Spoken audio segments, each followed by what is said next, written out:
Thank you and good evening. I'll go over the format. As we know, Dr. Shermer is going to be going first, and followed by Kent Hovind. They start with a 25-minute presentation, and Dr. Hovind will give 25 minutes, then 10 minutes, 10 minutes, 4 minutes, 4 minutes. Then we're going to have a 5-minute break, and then question and answer. And how the question and answer is going to work is they're passing out written forms.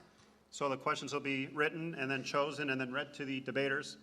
And the format for the question and answer is the person who the question is directed to gets 2 minutes, and the other person gets 1 minute to respond. Now, and again, if you do cheer or yell for your favorite, you're going to be taking up their time. So please be quiet while they're talking. Let them get their presentations out, and let's all be respectful and have a good time tonight on the creation versus evolution debate. And just by who's passing out the questions, the papers, where are they at? Okay. Well, I'm sure they're in good hands, and they'll be passed out during the debate. And again, 5-minute break before the question and answer. Let's begin with Dr. Shermer.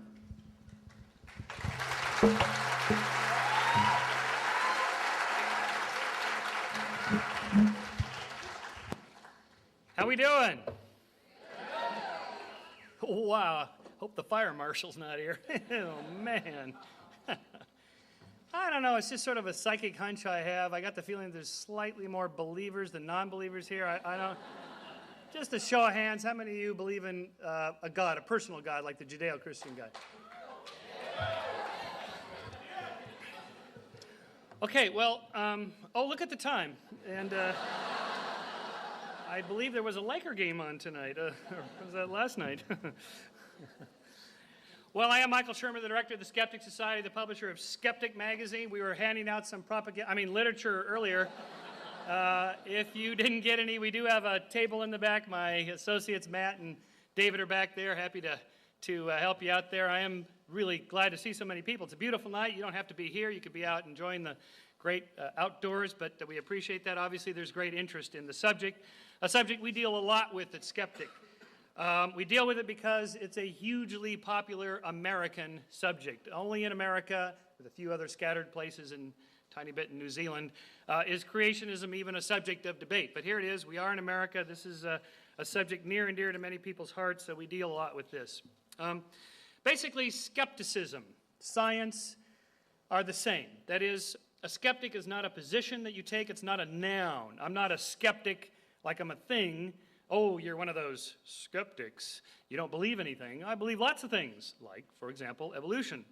It's not a position that you take. It's just an approach to claims. For example, when I investigated the Holocaust deniers, they thought, well, we're skeptics. We're skeptic of the Holocaust, and he's a skeptic, so we have a brother in arms. But in fact, I ended up being skeptical of the skeptics. So skepticism is just an approach. You can be a skeptic of a claim. You can be a skeptic of the skeptics. What we're after here is to look for natural explanations for phenomenon. For example, it's entirely possible that aliens landed on Farmer Bob's field in Pucker Brush, Kansas, and carved out skeptic.com as a promotional gimmick for our organization. However, I think it's more likely that we assume that this was created by Photoshop. That is, before we say something is out of this world, we have to first make sure that it's not in this world. So, for example, it's possible that our governor was successful in his campaign because aliens backed him. And by the way, that's Danny DeVito as Cruz Bustamante, which I thought was very clever. I should know parenthetically, I've been tracking these alien images for about 20 years. This is the first alien I've ever seen that's been working out with biceps and triceps. Arnold's got the aliens pumping iron. And by the way, you don't mind the informality of, it's a little warm in here, hey? A few bodies. So they got the air cranked up. If you're hot, I guess this is as good as it's going to get. So, now when we talk about evolution creation, the first thing we need to decide, or that you need to decide if you're open to the question, which creationism are you going to embrace? Here's a useful continuum. I've been debating creationists for nearly 20 years. Of all stripes. There's flat earthers, geocentrists, young earth creationists, old earth creationists, gap creationists, creationists that believe there was a gap between Genesis 1:1 and 1:2 to allow for geological time, day-age creationism, that the days of Genesis represent geological epochs, therefore allowing for an old earth, progressive creationism, evolutionary creationism. These are creationists who believe that God operates through the laws of nature. Theistic evolution, which is largely part of the intelligent design movement, and finally down to the end of just materialistic evolutionists. So you need to ask yourself, which one is Kent Hovind part of? Which creationism are you interested in hearing about? Which one will be presented tonight? There's a bunch of different ones, and they all have different arguments. And interestingly, they disagree amongst themselves. You can go to, for example, Answers in Genesis, which is a very conservative Christian creationist organization that disagrees with most of what my debate opponent will say tonight. So there is great diversity here. You have to choose, pick and choose, and read and figure out which part of the creationism you want to embrace, if at all. Now, first of all, we have to recognize that, in fact, most people embrace evolution. 96 million American Christians accept evolution. In a 2001 Gallup poll, 37% of all Americans agreed with the statement that human beings developed over millions of years from less advanced forms of life, and that God guided the process. Since 90% of Americans roughly are Christians, that means 96 million American Christians believe in evolution. Now, it's not that that makes it right, but that at least if you're a Christian who wonders whether it's okay to accept the theory of evolution, obviously it's quite okay.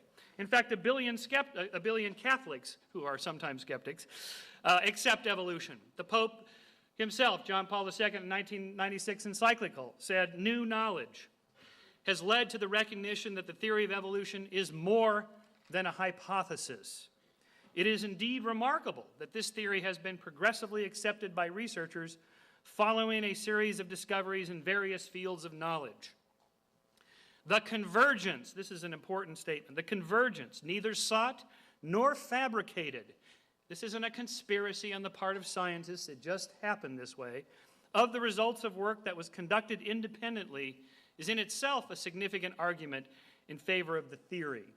I'm going to play this up quite a bit tonight. This convergence from independent lines of inquiry, independent of each other. These guys aren't meeting on the weekends to say, look, we got to get our story straight because that Kent Hovind's out there, stumping the debate circuit. They arrived at it independently.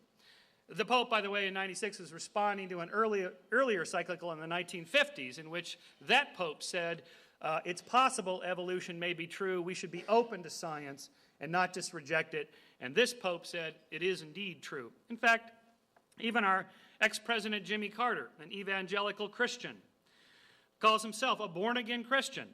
When a couple of months ago, the state of Georgia required that biology textbooks in public high schools have a little sticker in them warning the students about evolution.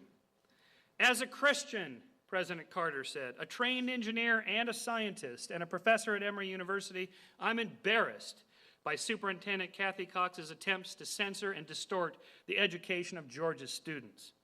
The existing and long-standing use of the word evolution in our state's textbook has not adversely affected Georgians' belief in the omnipotence of God as creator of the universe. There can be no incompatibility between Christian faith and proven facts concerning geology, biology, and astronomy. There's no need to teach that the stars can fall out of the sky and land on a flat earth in order to defend our religious faith. Okay. The problem with all creationist argument, and this is probably the most important slide I'll put up tonight, is that it is nothing more than a God of the gaps argument. That is, wherever there's a gap that scientists seemingly can't explain, or if you can find a quote where it makes it sound like they seemingly can't explain, that must mean that's where the miracle happened. That's where God intervened. Or if you're an intelligent design creationist, you don't use the word God, you use the word id, intelligent designer. Whatever you want to call it, that's where the miracle intervened. It reminds me of Sidney Harris's famous cartoon, my favorite, where the one scientist writes up there in the step 2, then a miracle occurs, and he says, I think you should be more explicit here in step 2. I can't emphasize enough how important this point is. This is the central point, that to simply say, look, I don't think you guys can explain this problem, whatever it is. Therefore, that's where a miracle happened. God did it. Id did it. even if that's the case, it doesn't explain anything. It just says, poof, a miracle happened. We'll just put a filler here, a word filler. We'll say, God did it, miracle did it, whatever. It doesn't explain anything. Even if Kent Hovind won every single debate he ever did, even if every scientist in America said, you know what, I think God designed the whole thing, and I think biology proves it, it wouldn't change anything with the way science is done. Because this has nothing to do with science. Science is the search for how that happened. What happened in step 2? If it did it, don't you want to know how it did it? If God did it, don't you want to know how she did it? For example, we know evolution is a fairly simple thing. It's a pattern of descent with modification, whatever causes changes in gene frequency. So if we just take any particular phylogenetic tree, a descent of organisms across time, here's the ceratopsians. Evolutionists, scientists offer an explanation for how this diversity, this biodiversity occurs through genetic frequency changes and population genetics and mutations and so on and so forth. Whether that's right or not is a separate question in a way. If it's not right, well, then you figure out how it happened. But to simply say, well, God did it, or it did it, well, aren't you curious how it did it? I mean, did it create this general type, and then natural selection created all the varieties?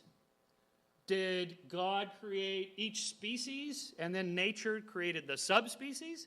Did God create the families, and then nature created the genus and species? Or did God create every single living single organism, one at a time, throughout all of history? Or did he set it up at the beginning, and then it just sort of ran like a clock and created it?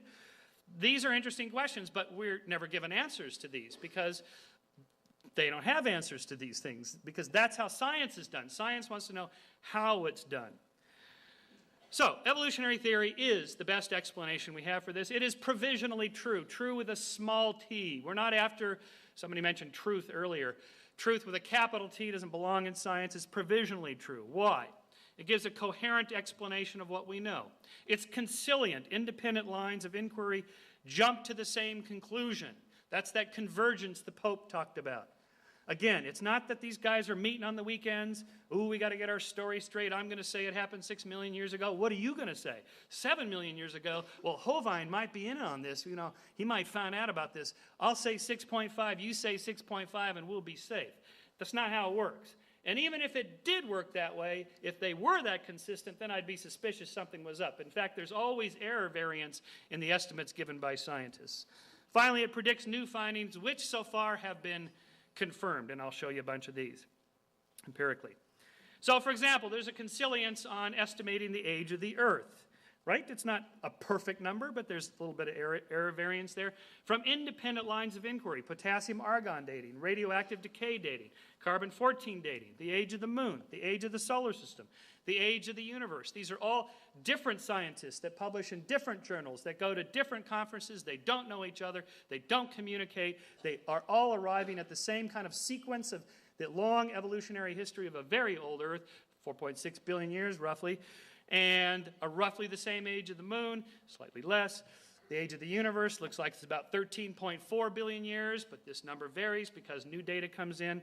And so again, you get this jumping together, this convergence from different lines of inquiry. And you see that throughout the science of evolution. For example, fossils show intermediate stages, which is what we would predict. So, such, for example, the evolution of whales. This is a favorite tactic of creationists. Show me one transitional fossil, just one transitional fossil. And I remember this particular slide here came out in the journal Science one night. Came out the same week I was debating Dwayne Gish. He said, just show me one transitional fossil. So I put this up, and well, here's 3. And he said, okay, now we have 1, 2, 3, 4 gaps in the fossil record. Show me 4 transitional fossils. Pretty sneaky, huh? That's pretty good, right? In other words, there's an infinite number of gaps that I will always, as a creationist, demand that you present. There's no amount of evidence you could present that would disconfirm my theory of creation. That's not science, right? That's not how it's done. You can do it, you can call it theology, whatever. It's just not science, and we're supposed to be doing science here. You see this also in the evolution of the skulls. Whale skulls with Pakicetus 50 million years ago, Adiocetus 25 million years ago, and modern beluga whales. Common descent, common anatomical structures. You can see the sequence. You can see how the structures change over time. And in fact, there's almost an embarrassment of riches. There are so many fossils. I'm just staggered that creationists hang on to this, show me just one transitional fossils. There are so many, it's just staggering. This is just a nice little picture of Stephen Jay Gould when he was a very young man at the Harvard Paleontological Collection. These are just fossil, this is just fossil mollusks, right? There's just drawer after drawer after drawer after drawer. Last week, 2 weeks ago, I was at Donald Johansson's lab at Arizona State University. The guy who discovered Lucy, I'll show you in a moment. He just had drawer after drawer after drawer of hominids, and we were laying them all out. I took my 12-year-old daughter so she could kind of see all the cool stuff and meet Lucy. She met Lucy. And there she is. Not the Lucy. Yeah, the Lucy. Anyway, and I just made a little joke. Yeah, but you don't have any transitional fossils. And, we all had a good laugh because, just table after table is just spread out with these things. There's so many, it's an embarrassment of riches. The sequence you usually get, and here's a problem that most people get into that don't understand the theory of evolution. They see it as this kind of progressive linear ladder, march from small to large, simple to complex, in a line where one leads to another, and so on. This is the most famous slide ever done from Time Life. It's been parodied so many times. I have a couple dozen of these slides. I like this one, and in particular this one with Homo European Unionists from the end there. It's a very American characterization, of course.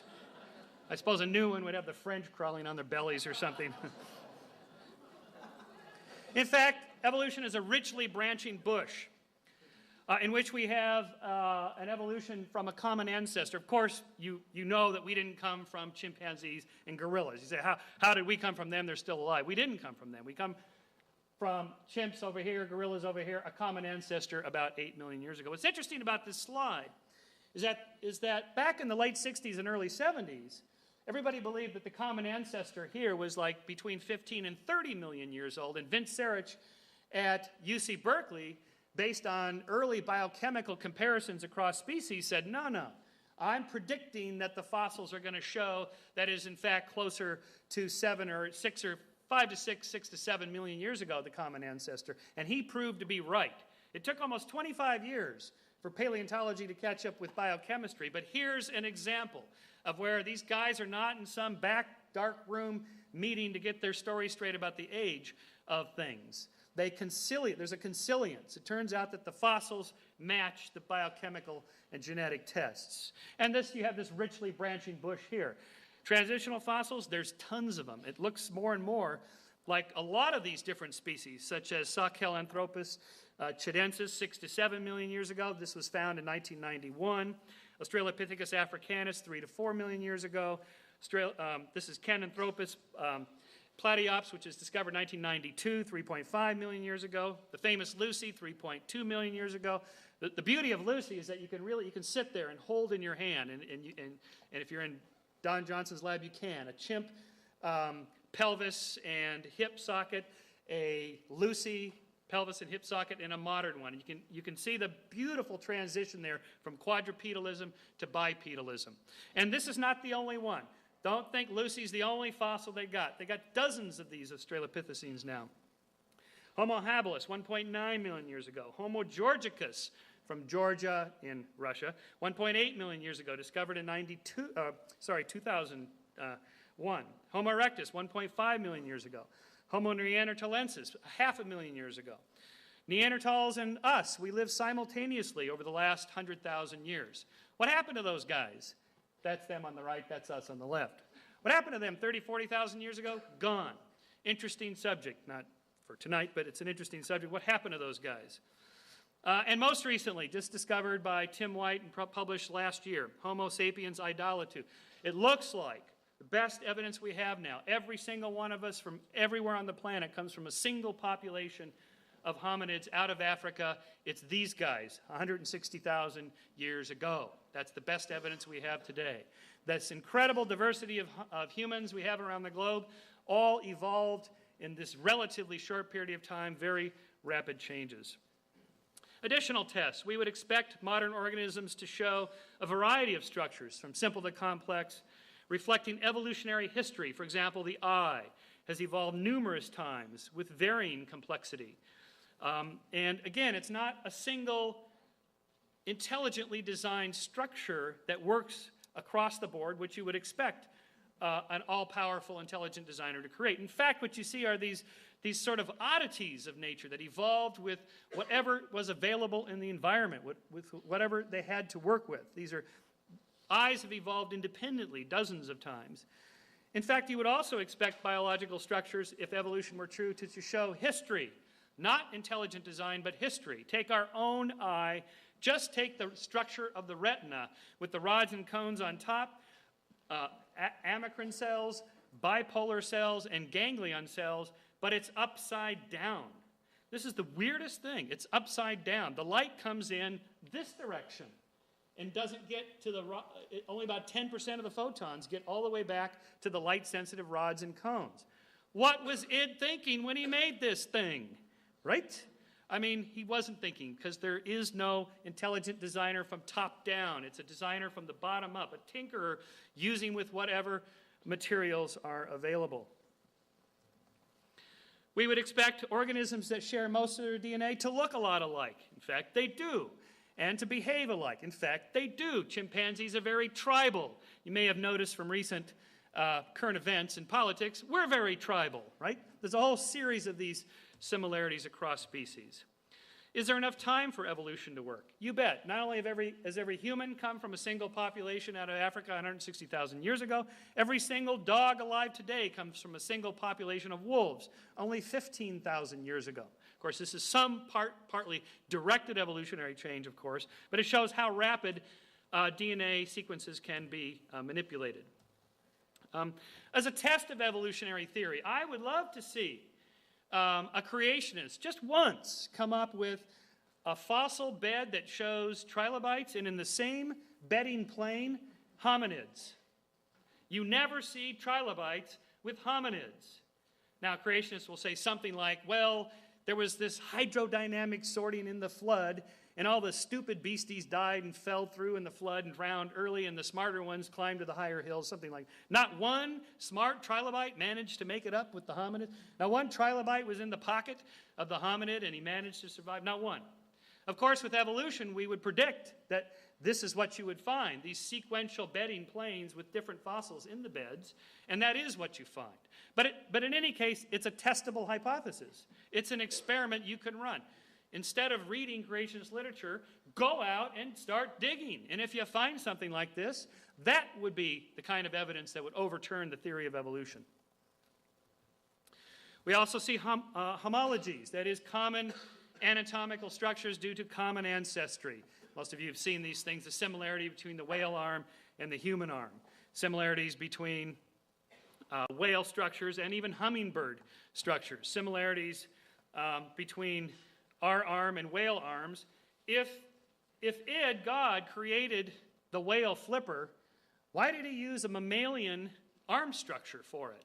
Why didn't he just make it like a fish flipper? The fish flipper works great. Why have marine mammals swim like this, whereas fish swim like this? Swimming like this is really more efficient. It's a better way. It's the original way. If God created fish this way, why not marine mammals this way? Marine mammals swim this way because that's how land mammals run. That's how their spines move as they propel themselves forward. Vestigial structures are also very telling. For example, we have discovered now a snake, an ancestral snake here, with hind legs. Why would snakes have hind legs? And why would snakes today, as well as whales, show these vestigial legs? These legs are absolutely worthless today. They don't do anything. Why would an intelligent designer design this really clumsy, unintelligent, historical-looking thing, unless you want to impute to God or to Satan that he's just testing our faith by throwing those things in there to see if that'll confuse you with the facts, okay? Other than that, this is a sign of history and evolutionary sequence, not intelligent design. So a fundamental question then, wrapping it up, I think I got 2 minutes here. Is the universe designed? Back in the 18th century when Darwin was studying, The answers were yes by William Paley. A watch must have a watchmaker, to which David Hume encountered this old argument, no, actually nature resembles a mindless organism. I think this is not quite right. In fact, I think a better question is the universe naturally or intelligently designed? It's obviously designed to a certain extent, right? But it's historically designed. It looks kind of clumsily designed. So to the answer of where did this come from, for creationists, they offer a supernatural explanation. Right here, a miracle happened. I think you need to be more explicit in step 2 there. In a way, this is no different than a Gary Larson cartoon. God makes the snake. Boy, these things are a cinch. I really fail to see, honestly, how this is any different than any creationist argument I have ever heard. A miracle happened. That's it. Naturalism's answer, evolution or descent with modification, of course, is slightly different. We see a sequence, historical sequence. Well, Darwin wasn't the last, but... Okay, so finally then, how do we get these complex structures out of here? Oh, my time is up. All right. Let me just wrap up here then, just one final comment. If humans were designed by God or intelligent designer, this is what we would look like. Instead, and I'll go through the details of that in a second, instead if humans were designed by evolution, this is what the case would be.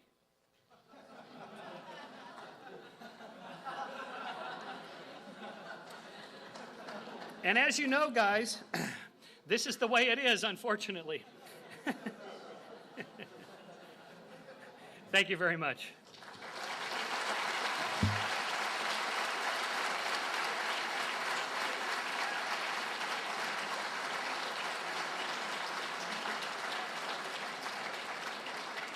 Okay. Thank you. Dr. Hovind will now give his opening presentation, and after that will be the rebuttal time, 10 minutes rebuttal, and then 10 minutes rebuttal. So, Dr. Hovind.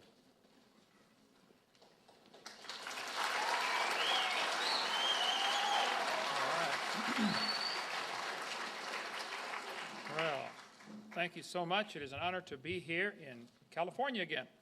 My name's Kent Hovind. I taught high school science 15 years, and now I travel and do seminars on creation, evolution, and dinosaurs. This is not my wife. It's just a picture of her. 3 kids, got them all married off, and the dog died, so I made it. I'm home free. And I have 2 grandkids, and any moment now I'm going to have number 3, and then in about 5 months I have number 4, so we're collecting grandkids. I'm a founder of Dinosaur Adventureland in Pensacola, Florida. It's a science center, theme park, and museum based on creation instead of evolution. We've had thousands of visitors, over 33,000 so far in the first 2 years we've been open. We teach a lot of classes on science. We are not against science. We have a creation boot camp in September. Teach people how to be a good creationist, to go out and fight against these guys who believe in evolution. So we need more people doing that. My goals are to present the truth and expose error. I'm not against any particular theory. I'm against lies. If you have a theory, great. If you're going to use lies to support it, that's not great. So my goals are to strengthen the faith of believers, to win the lost to Christ, and to win Michael Shermer to Christ. Okay?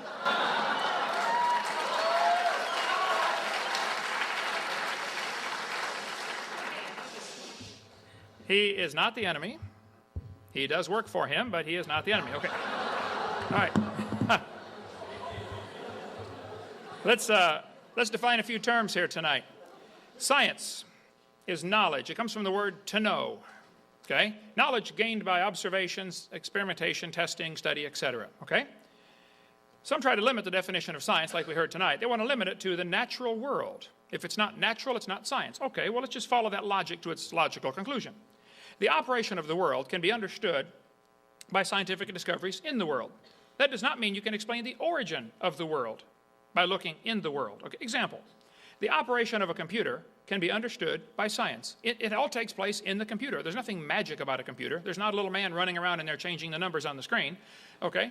It is a natural explanation that you can find in the computer for how the computer works. There is not a natural explanation in the computer for how the computer originated. You had to go outside the computer. Somebody outside the computer built the computer, okay? somebody outside, beyond, above, greater than, smarter than the computer had to build the computer. And just because you can explain the operation of a machine does not mean you can explain the origin of the machine with the same set of rules. So religion is a set of beliefs concerning the cause, nature, and purpose of the universe. I'm going to define a few positions here. I take the position that the Bible is literally true and scientifically accurate. The earth was created in 6 literal 24-hour days about 6,000 years ago. Now, if that's true, I call our ministry Creation Science Evangelism. I think the scientific evidence supports the creation view. A good test for science is, does it make predictions? Okay, based on the idea that the earth was created in 6 days, 6,000 years ago, there are some predictions we can make. The Bible says clearly he did it all in 6 days. Well, let's make a few predictions. I predict the universe will show evidence of order and intelligent design. I predict there will be thousands, if not millions, of symbiotic relationships. All the plants and animals were created within a few days of each other. And there are millions of these that depend on different things for different reasons. Symbiotic relationships, I think, defy an evolutionary explanation. I predict there will be limits to the variations that life forms are able to produce. The Bible says they bring forth after their kind. You may get a big dog or a little dog, or a wolf or a coyote or a dog, but you're going to get the same kind of animal. Now, somebody might decide to call it a new species. Okay, I'm not using the word species. It's the same kind of animal. There are limits to the variations. Any farmer that raises anything from corn to cows will tell you there are limits. Sure, there's varieties, but they're limited. Okay? Lots of dogs in the world might have had a common ancestor. A dog. Okay? I predict, based on, that does not prove dogs came from a rock 4.6 billion years ago, by the way. Okay. I predict there will be a purpose to life. We were designed for a purpose. I think I know what it is. Based on the assumption, we can make some predictions that there will be non-material things in the world like love, sense of justice, mercy, innate knowledge of right and wrong, a conscience, and absolute truth. Those things can be found. They do exist. I predict there'll be a way to find the will of the Creator, such as messengers speaking for him, or maybe even a book telling us how he created it and why. I predict there'll be an afterlife where we face the Creator to give an accounting for everything we've ever said or thought or done. That's going to be a fearful day. Then I believe, before the flood came, the Bible teaches people lived over 900 years. That's what the Bible says. 912 is the average age from those before the flood. I believe that. Now, what predictions can we make based on that teaching? Well, I predict there will be legends of a creation event in cultures all over the world. I predict there'll be a golden age legend where people lived a long time.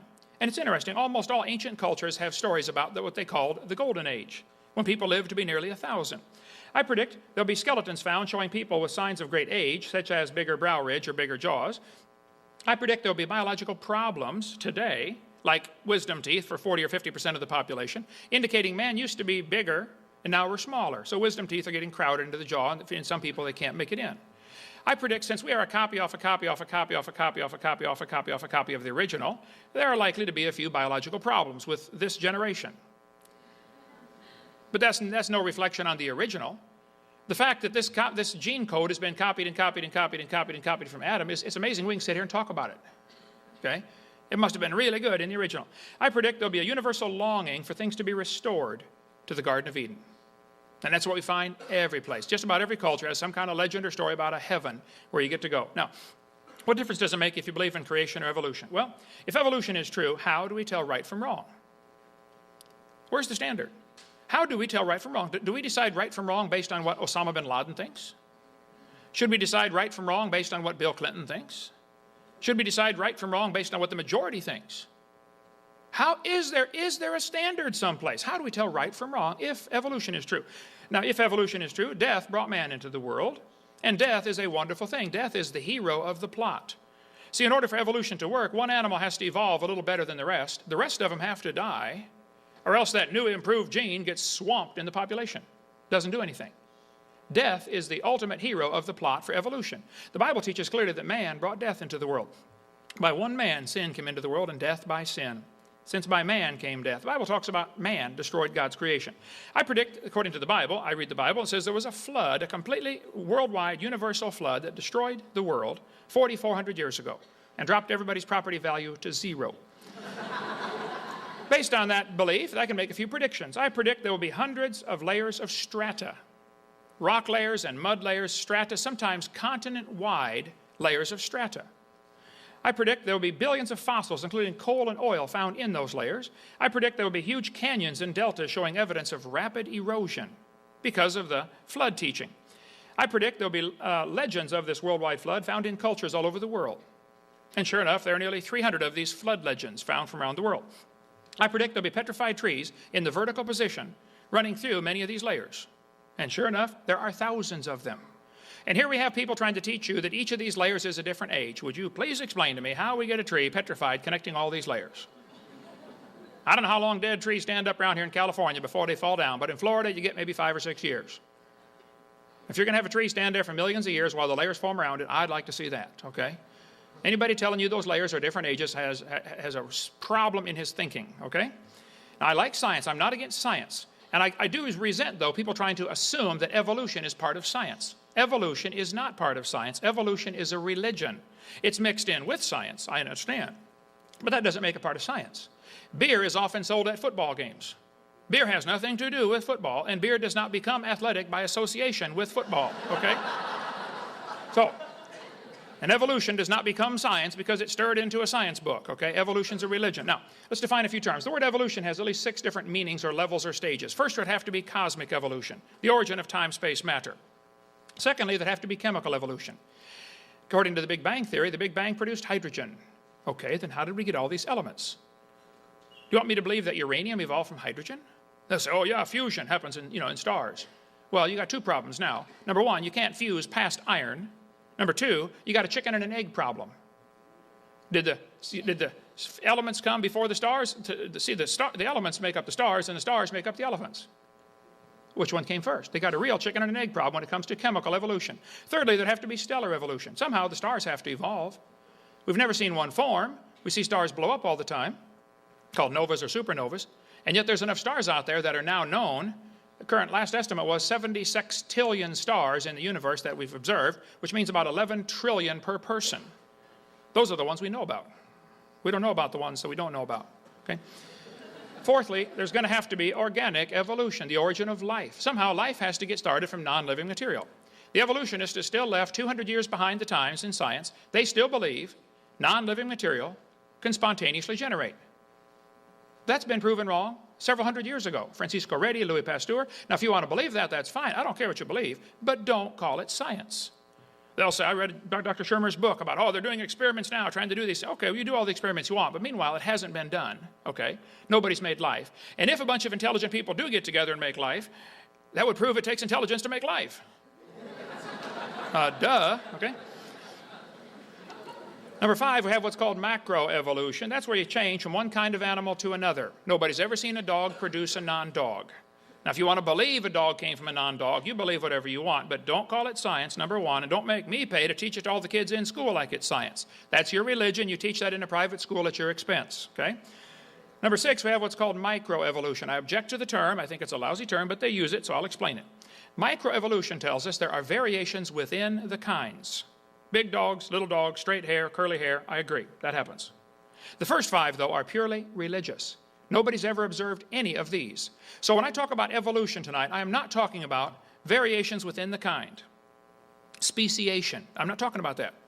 I'm not sure who's deciding when we have a new species anyway. Somebody decided a dog and a wolf are different species. Okay, but a 5-year-old knows they're the same kind of animal. Okay, a horse and a zebra are different species, but they're still the same kind of animal. 4-wheel drive, genuine leather upholstery. Okay? So, evolution theory teaches 20 billion years ago, or sometime in the past like that, there was a big bang where nothing exploded. And then 4.6 billion years ago, the earth cooled down. And then it rained on the rocks for millions of years and turned them into soup, and the soup came alive 3 billion years ago. This is what the books teach, okay? That's the Big Bang Theory. 18 or 20 billion years ago, Big Bang. 4.6 billion years ago, the earth cooled down. Planet Earth cooled and a rocky surface was created. This is what all the textbooks teach, okay? Then as the earth formed, it was hot and it was large pools of bubbling lava, but it slowly cooled down. And then, boys and girls, millions of years of torrential rains created great oceans. And swirling in the waters of the oceans is a bubbling broth of complex chemicals. Progress from a complex chemical soup to a living organism is very slow. Sure is. It don't even happen. That's how slow it is. This guy said the first self-replicating systems must have emerged in this organic soup. So their theory would say 20 billion years ago, Big Bang, 4.6 billion years ago, the earth cooled down, it rained on the rocks for millions of years, turned them into soup, and the soup came alive 3 billion years ago. And so there's Grandpa right there. Okay. Now, there's no question there's a wide variety of dogs in the world. The question is, does that variation we see tell us there is infinite varieties available? No. I don't think the dogs came from a rock 4.6 billion years ago. Okay.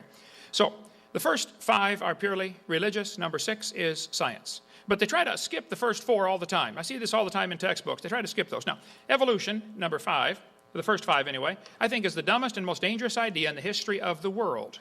It didn't happen. There's no evidence for it. Let's see. Marxism, evolution leads straight to Hitler, Stalin, Pol Pot, abortion, communism, Marxism, rejection of logic, and to hell if you don't trust Christ. Okay. Now, Michael Shermer is the editor of Skeptic magazine. He is absolutely correct to be skeptical of some of the dumb things people believe out there.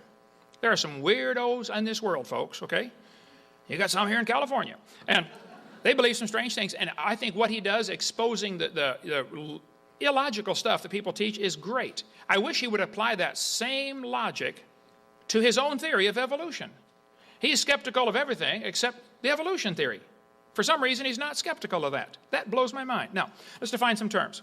In the Skeptic magazine article here, Michael Shermer wrote, August 28, 2003, brights come out of the closet. As many as you are aware, if you're aware, there's a movement to introduce a new a new name for our society, our group, the evolutionists. Instead of calling us non-believers, infidels, heretics, skeptics, humanists, secular humanists, introduced at the Atheist Alliance International Conference last year in Florida, they came across the idea to call themselves the Brights. We are the Brights. He goes through the illustration in his book about how that the gays, picked that term gay so people wouldn't call them queers or fags or something else. And now it's a better term, and they've now gotten political clout because of the less aggressive term. Okay. What is a Bright? He says, a Bright is a person whose worldview is naturalistic.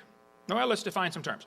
He says, bright is a good word. I mean cheerful and lively, showing an ability to think, to learn. That's good. But now I'm officially out of the other closet in print. He's a Bright. Okay. Well, the word people used to be called Homo sapiens. In the most recent books, they're calling us Homo sapien. The word sapien means wise. We're the wise man. We're bright. Well, the Bible says that professing themselves to be wise, they became fools. Okay? And if you think your great-great-great-great-great-great-great-grandpa was a rock, I think you're a fool. Okay? Well, we can help you, though. We're here to help. Let's define some terms. Stupid. Lacking normal intelligence. Foolish. Silly. A stupid idea. Evolution is not even a good theory. It is stupid. Okay? People are welcome to believe whatever they want, but I think it ought to be illegal. It's certainly silly and unfair to make all taxpayers support this one religion in our public school system, and evolution is nothing but a religion. Okay.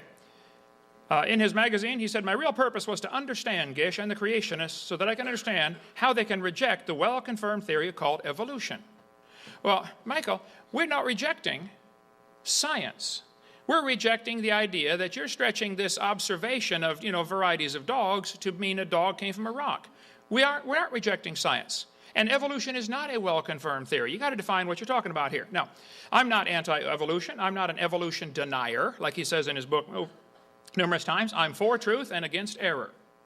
If evidence exists for a theory, show me. But don't use lies to support a theory. By the way, Kent is Welsh for bright. Okay? Just a little bit of trivia there. Texas has laws requiring textbooks to be accurate. So does Florida. So does Wisconsin. So does Alabama. So does California. Textbooks shall be factually accurate. That's all I want is accuracy in textbooks, okay? Minnesota says a teacher shall not deliberately suppress or distort subject matter. Evolution is a dying religion surviving only on tax dollars. It's dead, folks. It didn't happen. Now, the evolution theory is positively anti-science. There's not a shred of real evidence to support the theory other than oft-repeated lies. Now, if you have evidence for evolution, I really want to see it. But I heard some things in the last 25 minutes that Dr. Shermer said that he ought to know, I'm sure he knows, are simply lies. They've been proven wrong years ago. The idea of vestigial structures. Here's the evidence they use for evolution. They got pages and pages of this stuff. This guy says evolution's a fact, not theory. Well, that's a mantra. They say that over and over and over, and pretty soon students start to believe it. Well, it's a fact. I heard it in school over and over. It's got to be true. What do you mean by evolution, first of all? If you mean we all came from a rock, no, that's not a fact. If you mean dogs and wolves have a common ancestor, I would agree with that. That would be a fact. That's why you have to define the term. So here's some of the evidence they use in textbooks to support their theory. If I had a theory that the moon is made of green cheese, that's a dumb theory, but there is no law against dumb theories, fortunately, okay? But then suppose I said NASA proved it when they went there in 1973 on a secret mission and found the moon is made of green cheese. Well, now see, it's okay to have a dumb theory, but it's wrong to lie about my evidence just to get people to believe me. And I think it's real seriously wrong to accept tax dollars to get paid while I lie to support my theory. And that's what happens in this university, okay? They say, we've got evidence from fossils. I heard that several times when Dr. Shermer was speaking. Fossils. Now stop and think about it. No fossil could possibly count as evidence for evolution. No fossils count. You can't prove those bones had any kids, let alone different kids. And he talked about drawers after drawers of all these mollusks at Harvard. Well, that's wonderful. None of them show any evolution, though. What they show is drawers after drawers after drawers of dead things, proving a flood in the days of Noah. Now, evolution is based on two faulty assumptions. Number one, they assume mutations will make something new and better. And number two, natural selection will make it survive and take over the population. By the way, evolution is a religion of death. That's how things get ahead. Things have to die. It's true mutations happen, but they don't cause any evolution. Darwin said, it's a truly wonderful fact that all animals and all plants throughout all time and space should be related to each other. Darwin observed 14 kinds of finches on the Galapagos Islands, and he correctly concluded they had a common ancestor, a bird. But then he incorrectly concluded that that was enough evidence to prove that birds are related to bananas, which is what he says in his book right here, and what Dr. Shermer believes, and what some of you believe. Now, if you want to believe birds are related to bananas, I don't care what you believe, but don't call it science. Admit it's a religion, and go start yourself a private school and teach anybody else that wants to come pay and learn it, okay? But get it out of the tax-funded school system. It's a lie. There's no proof any animals are related to different kinds of animals. Okay. Mutations do not produce any kind of evolution. Anybody that studies the subject will tell you that. Mutations scramble information that's already existing. Here's a five-legged bull. There's no new information added. A short-legged sheep. Again, no new information. It's a loss of information. Here's a two-headed turtle. That's a mutant. It's not ninja, but he's mutant. He's going to freeze first winter because nobody makes a double-neck turtleneck sweater, okay? No. Scrambling up existing gene code will not give you something totally new. That's all mutations do, is scramble up things. This textbook says, normal fruit flies have 2 wings. This mutant has 4. This rare mutation, like most mutations, is harmful. Watch what it says now. Beneficial mutations are the raw material for natural selection. Excuse me? Why don't they give an example of a beneficial mutation? Why did they show us a bad one? And there are millions of those, happen all the time. But they told us the good ones is how it works. Show me a good one. You know why they didn't show us a good mutation? Nobody's ever seen one. One guy said, oh yeah, people in Africa that get sickle cell anemia are less likely to get malaria. Well, that's brilliant. That's like saying if you cut off your legs, you can't get athlete's foot. Both sickle cell and malaria are negative. You think that process is going to turn a rock to a human in 4.6 billion years? That's the one they always bring out. Well, if you think that's going to do it, I admire your faith. I don't admire your intelligence, but I do admire your faith, okay? Natural selection selects. It doesn't create anything. It's a selection process. Creation is thought of at first. Natural selection is not a creative force. It can't create anything. It selects. That's all it does. It can't create a thing, okay? If you worked in a factory that produced cars and your job was to select the good ones to go through and select the bad ones to go out, be fixed or, scrapped, how long would it take that selection process of letting good cars through to change the car to an airplane? It'll never happen. See, the natural selection is never going to change the animal to something else. It's just going to make sure you get a good species of whatever it is, whether it's cows or corn, okay? You may get a big dog or a little dog, but you get a dog every single time. And I have 5-year-olds. When I do this test, almost always they get it. I'll say, here we have a dog, a wolf, a coyote, and a banana. Which one is not like the others? Yeah, the banana. The Bible says they bring forth after their kind, not species, kind. Okay, and that's all we've ever observed. Variations happen, but they have limits. Farmers have been trying to get bigger pigs for a long time, but they'll never get a pig as big as Texas. Roaches become resistant to pesticides, but they will never become resistant to a sledgehammer. Okay? They always still produce the same kind of plant or animal. No new information is created. It's always scrambling existing information. That's all we observe. Now, science is what we can see and study and test. If you want to believe it goes beyond that, that's fine. I don't care what you believe. But it's not science. No new information is added, okay? The gene pool of the new variety is always more limited. They can take a herd of dogs or a flock of dogs or whatever you want to call them and select the gene code to get a little tiny dog or a great big dog. They have the genetic variety in the original gene code. You can select for a slice of the gene code and get a particular trait that you want, okay? Long tail feathers on a bird. Can't fly anymore, but you get really long tail feathers. Okay, good. But you didn't create anything. You selected part of the gene pool that was already existing. Somebody kept breeding dogs till they got a Chihuahua. All that time and money to make a dog that is 100% useless. How long would the Chihuahuas last in the real world? Yeah, go ahead, make my day. Right, yeah. Genetic information is lost, it's not added. There's no new, real evolution would require an increase in genetic complexity. You got to take the gene pool of a rock, which is nothing, and develop the gene pool of every living thing on Earth today. Talk about a genetic bottleneck. Take a look at the gene code of a rock sometime, okay? There's a lot of kinds of corn in the world, okay? They probably had a common ancestor. Corn. You never get a hamster or a tomato or whale to grow on your corn stalk, though, okay? Sure, there's a lot of varieties out there. They call it divergent evolution. Oh, it's not divergent evolution. It's still a dog, okay? They show the kids 5 kinds of dogs and say, oh, see, that's divergent evolution. No, it's a variety of dog. It's proof what the Bible says. They bring forth after their kind. There's a lot of varieties of horses out there. Big horses and little horses. We had the world's smallest horse visit our museum. My granddaughter liked riding it, I guess, but they crossbreed horses. They get Zorses, Zonkies, Zionis, Zedonks, and Shebras. They crossbreed all every which way because they're the same kind of animal. There's a herd of zebroids running around. So there's no question there's a lot of variation available. The question is, does it go any farther? Now, if Dr. Shermer wants to believe this variation we observe, which is science, can be extended, extrapolated to mean infinite variation, he's welcome to believe that, but he just left science. And why he's not skeptical of his own belief, I don't understand. He's skeptical of a lot of things he ought to be skeptical of. Turn your focus on your own belief, Mike. I want to help you here. That's what I'm here for, okay? Thank you.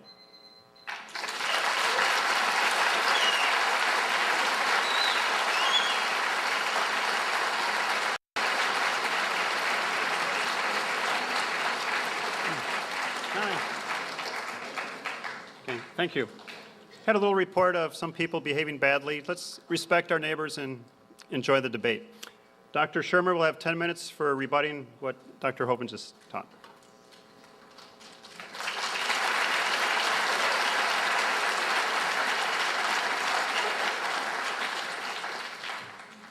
Wow.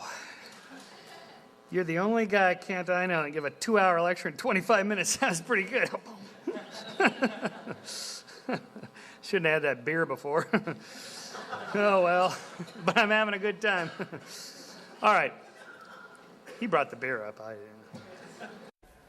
Okay, so Ken Hovind has announced at the beginning that his purpose here is to win over non-believers to Christ and me. I even made the slide. I was impressed. Thanks. And even got my name right. I was in South Dakota 2 nights ago, and a guy was passing out literature about why people shouldn't believe my lecture. And he said, Michael Sherman is going to tell you things you shouldn't believe. I said, well, okay, where is this guy? Anyway, it's Shermer. At any rate, I was actually once a evangelical, born-again Christian. I accepted Christ in 1971, and I went to Pepperdine University to major in theology.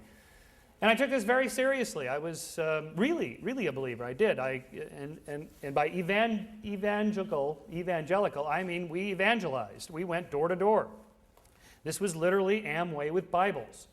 You know, we were selling God. That's how you define an evangelical Christian. And I went door to door and told people about this stuff. And then, for sort of long story short, I wrote a whole book about this stuff. But I found out you had to get a PhD in theology, you had to study Greek, Latin, Hebrew, and Aramaic, and I could barely get through Spanish, so I thought, all right, I'm going to have to switch majors here to get a job. So I switched to the sciences, because I was good at math and science. And I discovered there that the answers are not final.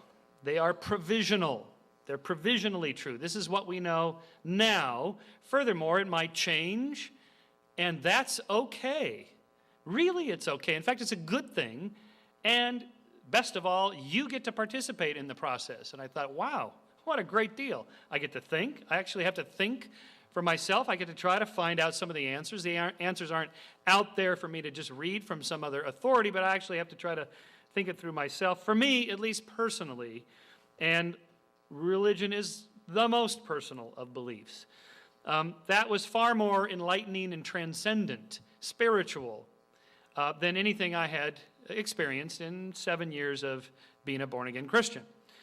And even today, even though I've been to Chartres Cathedral in France, it's one of the most spiritual places you can go on earth. But to me, to stand in the 100-inch telescope dome at the top of Mount Wilson is equally, if not more, spiritual.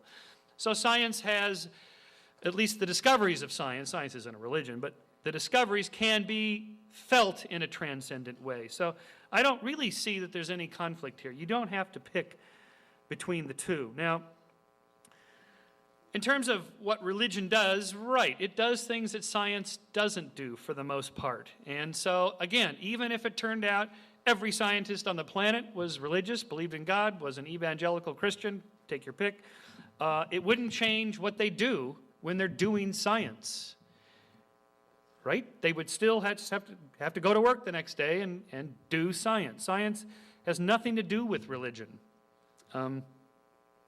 In terms of some other claims here. Dr. Hovind asked about my position on the afterlife. Well, I'm for it. Really? I am. I hope it's true. And if it's there, I hope I'm going. Don't you? I mean, right? This would be great.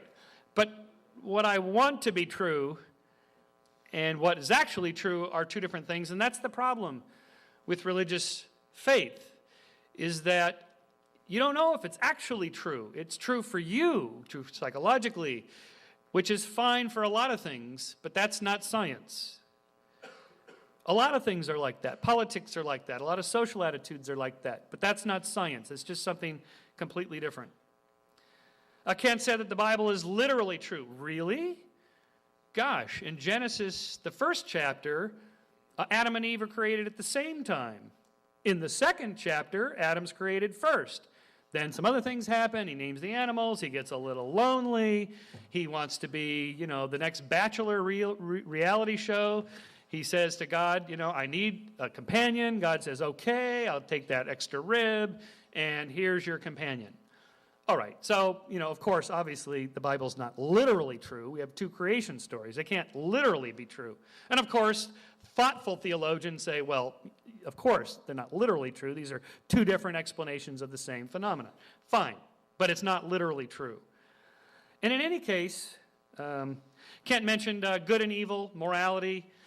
Where is the standards for right and wrong if evolution's true, if there is no God? Where do we get these right and wrongs? Well, if we're supposed to take the Bible literally, and since gay marriages is a hot topic these days, you've heard all about Leviticus and Deuteronomy, where it says, a man shall not lie with another man. All right? Okay, but literally, if we're supposed to really turn to this as our source of morality, what about the next chapter where disobedient children are supposed to be stoned to death? Oh, well, we don't accept that today, because we're more enlightened. Really? I thought it was literally true. I thought all of it was true. What about the next chapter in which women, when you marry, if you do not show the signs of your virginity on the sheets the next morning after your honeymoon night, you are to be taken to the elders and stoned to death? That's in there. You can't believe this stuff is in there. If you actually read this Old Testament, you're, wow, this is incredible. This is in the Bible? Yeah, it is. So if you're supposed to take it literally, what do you make of that stuff? Of course, there's myths and legends from all cultures. Some of them are similar because it turns out all cultures that live on bodies of water that flood have flood myths. Cultures that don't live on bodies of water don't have flood myths. These are geographically determined. Now, Kent said that evolution's a religion. Look, if evolution is a religion, everything's a religion, then nothing's a religion. Religion, as a word, has to mean something. If you say that evolution's a religion, it doesn't mean anything. Evolution is not a worldview in the sense of offering moral homilies and purpose and meaning in life. You, as a person who takes a scientific worldview like me, you may construct your own personal meanings and purpose and discover your own right and wrongs through a variety of ways. I wrote a book about this called The Science of Good and Evil, but the actual science of evolution has nothing to do with any of that. The people that do evolutionary biology, they don't do morality and theology and God and what's the purpose and meaning of my life when they're doing science. These are two different things. Turns out 39% of all American scientists believe in God. So how do they do this if, according to him, they can't be doing this? Well, they do. How do they do that? All right?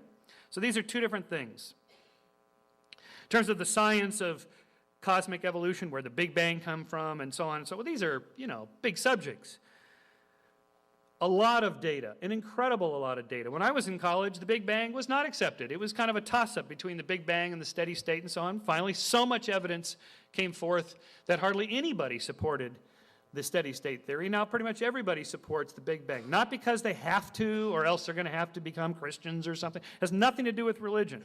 They are simply concluding that because there's so much data in support of it. Despite of all the skeptics over the decades that said, we don't believe the Big Bang, finally they were all converted to so-called believers in the Big Bang simply because there was so much evidence for it. I'm always amused when creationists bring up this evolution leads to communism, leads to abortion, leads to atheism, and sex, drugs, and rock and roll, and rape, and nastiness, and so on.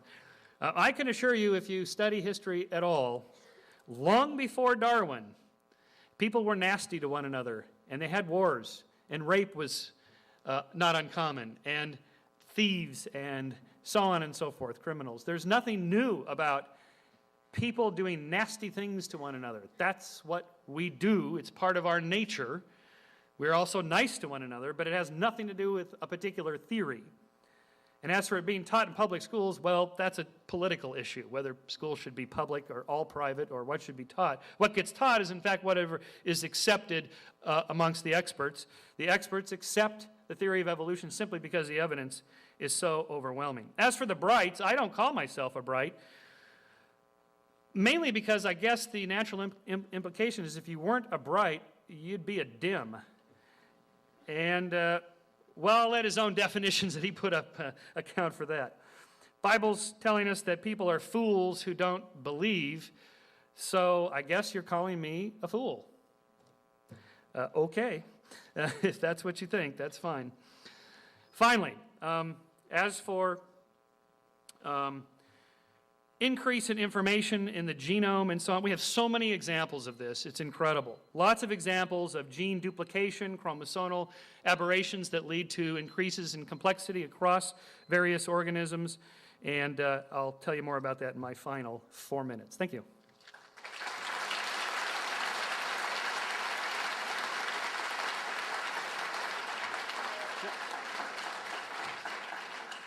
Okay, thank you. Now Dr. Hovind. Dr. Hovind will give 10 minutes rebuttal to the opening comments by Dr. Shermer.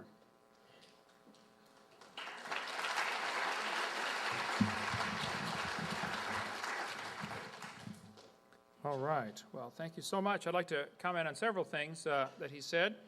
He mentioned there is evidence for evolution from homology, from vestigial structures. The human eye is a poor design. I don't think I'll be able to cover all that, but you can get my video series on my website, drdino.com, and watch the whole thing. This textbook says the appendix is vestigial. This is ludicrous, okay? This is a lie. The appendix is not vestigial. You do need your appendix, okay? The appendix is part of your immune system. It's true you can live without it. You can also live without both your legs and both your arms and both your eyes. That doesn't prove you don't need them, okay? If your appendix is taken out, you have a much better chance of getting quite a few diseases, and something else in the immune system has to work harder. It's like losing a finger. You can still have a grip, but now the rest of the fingers have to work harder. If somebody tells you the appendix is vestigial, they are either confused about their anatomy or they're lying to you, but it's not true. This textbook says the whale has a vestigial pelvis. This is one that he brought up earlier about the whale having a vestigial pelvis. Now, hold on a minute. National Center for Science Education is funded by Andrew Carnegie's grant. He loved the evolution theory. The National Center for Science Education, who all of them refused to debate me 2 weeks ago when I was at Berkeley. They teach the people that cows evolved to whales, bossy to blowhole. Well, here's their evidence. Whales have a vestigial pelvis and leg bone that serve no purpose. Just imagine the hind limb bones that have no function, the textbook says. Imagine whales walking around, it's true. Here's the bones they're talking about right there. You can see them at your Los Angeles Museum right down the road here. Those are the bones. Yes, just imagine the whale walking around. This textbook says the whale's pelvis is located far from the vertebra and has no apparent function. The whale's pelvis is evidence of its evolution from four-legged land-dwelling mammals. This is a lie. Those bones are anchor points that special muscles attach to. And without those special bones and those special muscles, the whales cannot reproduce. Male and female whales have different bones in that region to support different muscles for different reasons. This has nothing to do with walking on land. It has to do with getting baby whales. Okay? So the people that are writing this in the textbooks are either ignorant of whale anatomy or they're lying trying to push their theory. I hope they're just ignorant. That we can fix. If they're lying, they ought to get a different job picking peaches or changing tires. They got no business taking tax dollars to lie to the kids coming through their class. It says these bones resemble those of other mammals, but they are weakly developed in the whale and have no apparent function. This is a college biology book. This guy ought to be fired. He doesn't understand his whale anatomy. They're teaching this stuff like it's some kind of fact. Is this a university to get educated, or are you just getting indoctrinated in a theory? Okay? They say ambulocetus, pictured here, is mostly imagination. The dark bones are the only ones actually found. Ambulocetus is not a missing link. Ambulocetus is just a few fragments of bone. How about B.J. Stahl, Vertebrate History, Dover publisher, said the Basilosaurus is not an intermediate. He said the Archaeocetes could not possibly have been ancestral to any of the modern whales. Pakicetus, shown here, all they found was one piece of a skull, a small piece of jaw, and a few teeth. That's enough to know it used to be a whale? You've got to be kidding. Now here you are, Skeptic Magazine. Why aren't you skeptical of a claim like that? No pelvic bones were found, and little is known about the tail, but the authors are certain the feet were enormous. As such, Ambulocetus represents a critical intermediate. This is pure propaganda, okay? We could talk all day about the whale anatomy. He mentioned about the snake. I happen to have a 15-and-a-half-foot python snake skin in my museum in Pensacola, Florida.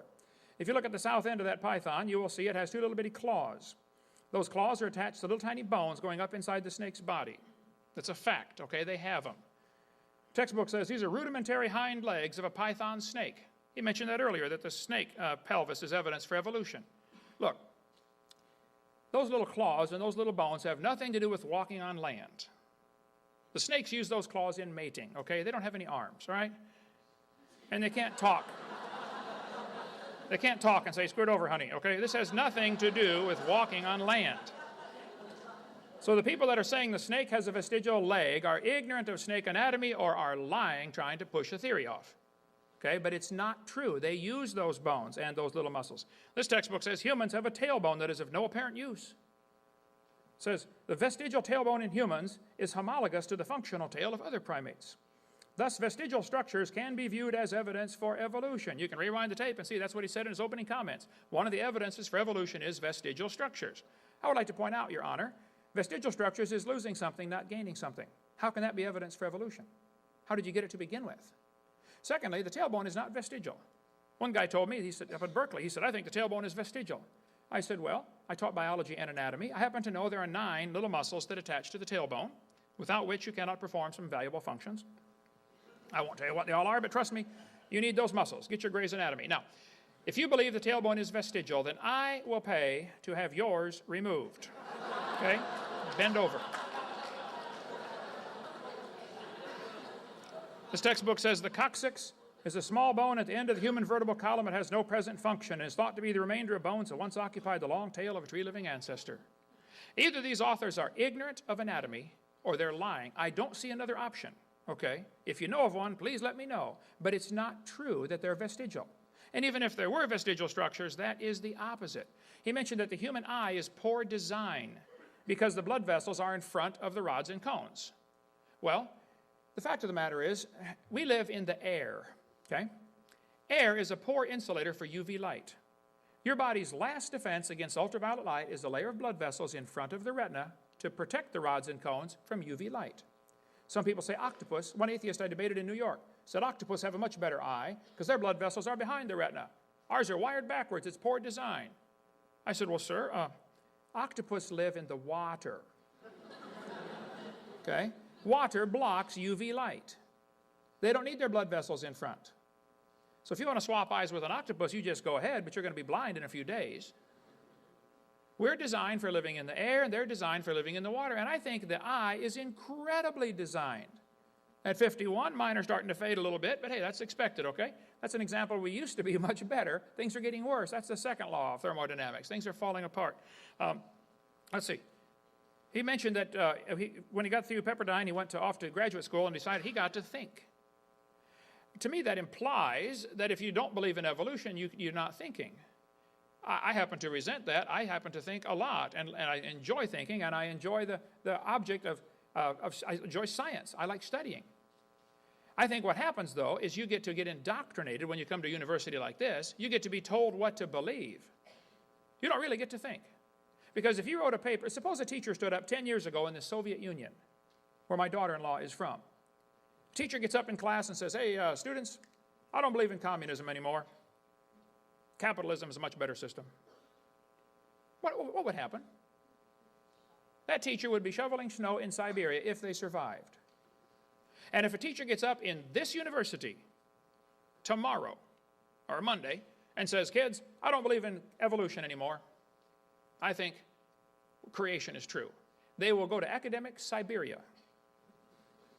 There have been hundreds of teachers fired, lost their jobs, lost their government grants, precisely because they didn't bow down and kiss the feet of the sacred cow of evolution.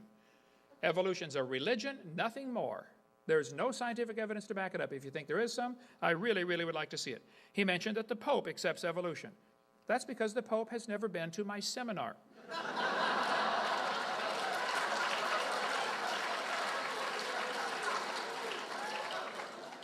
And I don't care what the Pope believes on any subject, okay?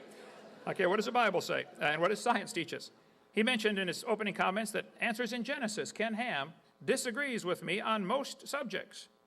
That is absolutely not true. I know Ken Ham well. I've met with him several times, talked to him numerous times. He and I disagree on a couple of little things. We agree on 99% of the things, and on the other 1%, he's wrong, I'm right, but it's real simple. Okay? But I sell his books and support his ministry, and I think you're simply wrong if you think there's a vast disagreement there. Just little minor stuff that doesn't amount to nothing. He said this argument's only going on in America and New Zealand. Well, that's not true, first of all. I've spoken in, 32 countries now. This argument's going on every place. There are creationist organizations all over the place. And even if it was only going on in America, it still does, that's no evidence for one side or the other. The argument ought to be going on everywhere. And I'm thrilled this university would allow something like this to happen. I wonder how many teachers they have, how many courses do they offer here on biblical creationism, just to give the kids the other side. Go check your library. You'll find thousands of books about evolution. I bet you won't find 5 on creation, from the creation perspective. You may find some evolutionist wrote a book about creation, blasting it for some reason.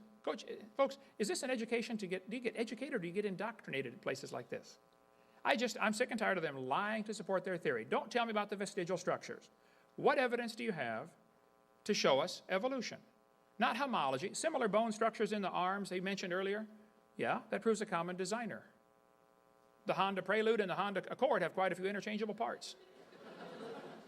Doesn't prove they both came from a skateboard. They have a common designer, okay?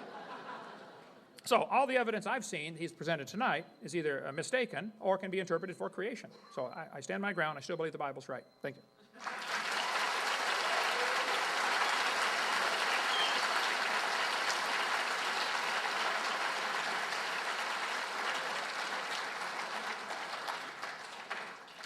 Okay, we're now to the closing arguments where each man gets 4 minutes. And get your questions ready. What I think would work well is at the end of Dr. Hovind's closing comments to pass them into the aisle, and someone will get them, and then we'll take a 5-minute break and do question and answer. So get your questions written and start the closing argument. And then we throw the chairs. Okay, good. I only get 4 minutes. Okay, so this is an important concept to understand about explaining how things evolved. This was put forth in Darwin's time. It's called the problem of incipient stages. What good is half of a wing? You can certainly see what a fully developed wing is. What's the functional pathway to get to the end if by Darwinian evolution you have to go step by step gradually? Well, the answer is that it didn't come out with that end purpose in mind, because evolution doesn't look ahead. In fact, each of these particular structures had some other function along the way. In the end, then they end up with a final function which is different than the specific functions for each of those structures. So, for example, legs, obviously, their primary purpose is for walking. If they can also serve for grabbing your honey during lovemaking, well, then that's also fine. But that's a secondary function for which they were adopted for later uses. And who could disagree with that? And so let's say that the legs in snakes become afunctional later. It costs a lot of energy to support the structure, blood vessels, nerves, and so on to run legs. So it's simply more efficient to lose them and still use them for a secondary function later along the way, such as mating. Okay? So that's how that happens. This explains a lot of things. There's a lot of good research on that. In closing, the naturalistic way of explaining how the world works is used because it works. It gives us something to do when we're doing science. Doing supernaturalism, which is what Kent Hovind does and most creationists do, doesn't do anything. It doesn't give you anything. Again, all you've heard tonight are, I can't figure out how the evolutionists can explain this. I disagree with it. I don't think they've come up with an answer. Therefore, God did it. That's not an answer. That doesn't give us anything to do if you're going to do science. If you want to say, look, this is important to me because I happen to believe in my religion, I need to believe this particular tenet that the Bible is literally true. That's fine, but that's not science. The reason I told you that other people don't accept that is simply to show that that's not a particularly popular view. In fact, I think it's a fairly narrow view. The reason people believe in God, and I wrote a book on this, is primarily having to do with emotional, psychological, cultural, social, family reasons. The number one predictor of anybody's religiosity is their parents' religiosity, where they were born and what their influences were.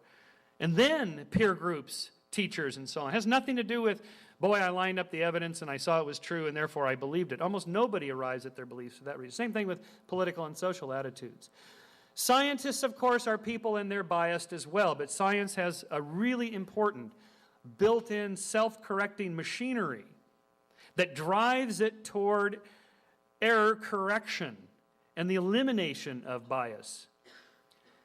At least it's better than any other social system, as flawed as it may be. Science is not a religion. It's not even a noun. It's not a thing. It's a way of asking questions and answering them about the natural world. It's not anything more than that. It's not religion. It's a way of thinking. It's a verb. Think of science as a way to approach the world and answer claims and test answers and test questions and so on. In that sense, science is the best thing ever developed for understanding how the world works. Thank you.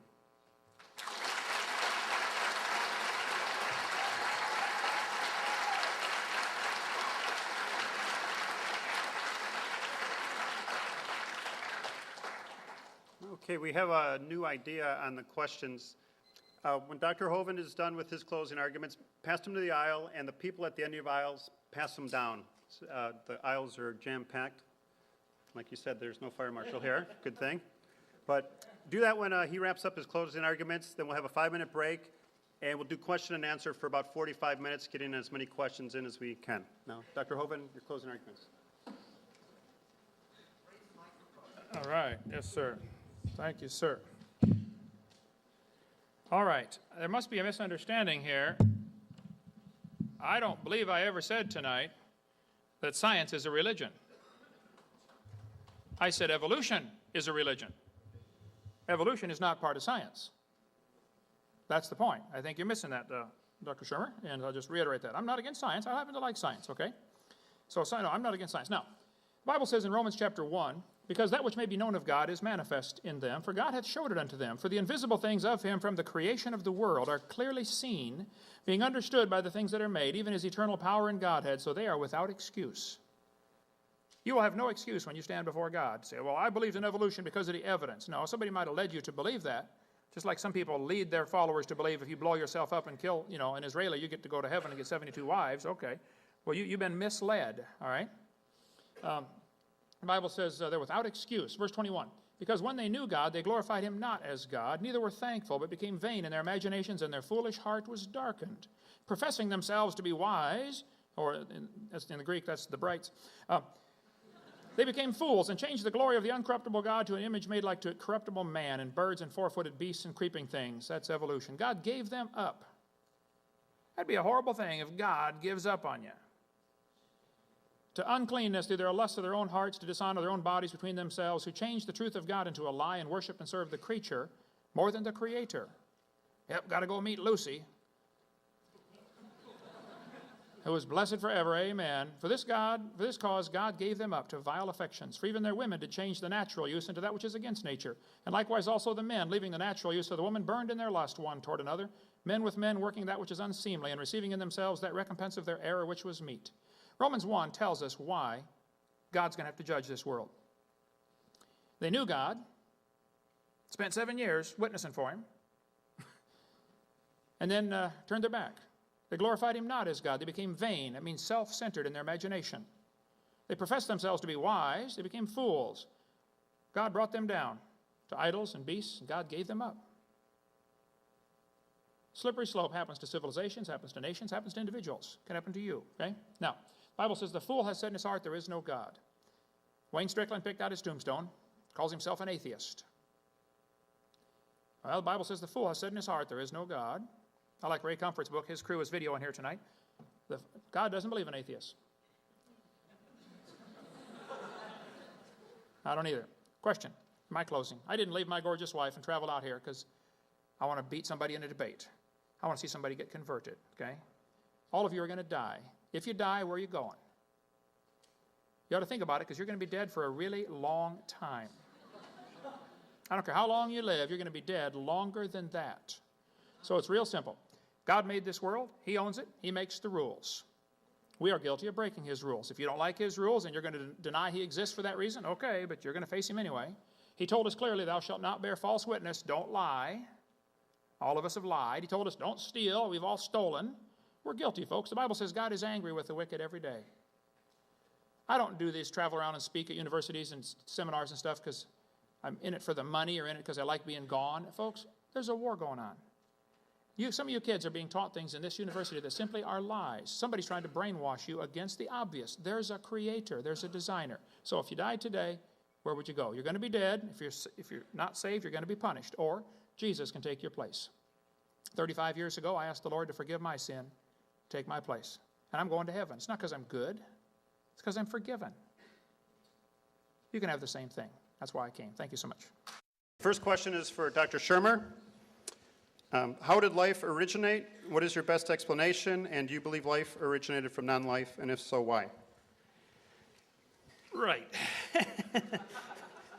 An entire chemistry class in, how much do I get, 2 minutes? 2 minutes. Okay. First of all, origins of life questions are not evolution. Evolution is a theory that deals with how life changes when it already exists. The origins of life is really a chemical question. It has to do with chemistry, not biology. But that aside, we have some reasonably good theories, although they need a lot more work because this is a fairly new science of how inorganic molecules become organic molecules.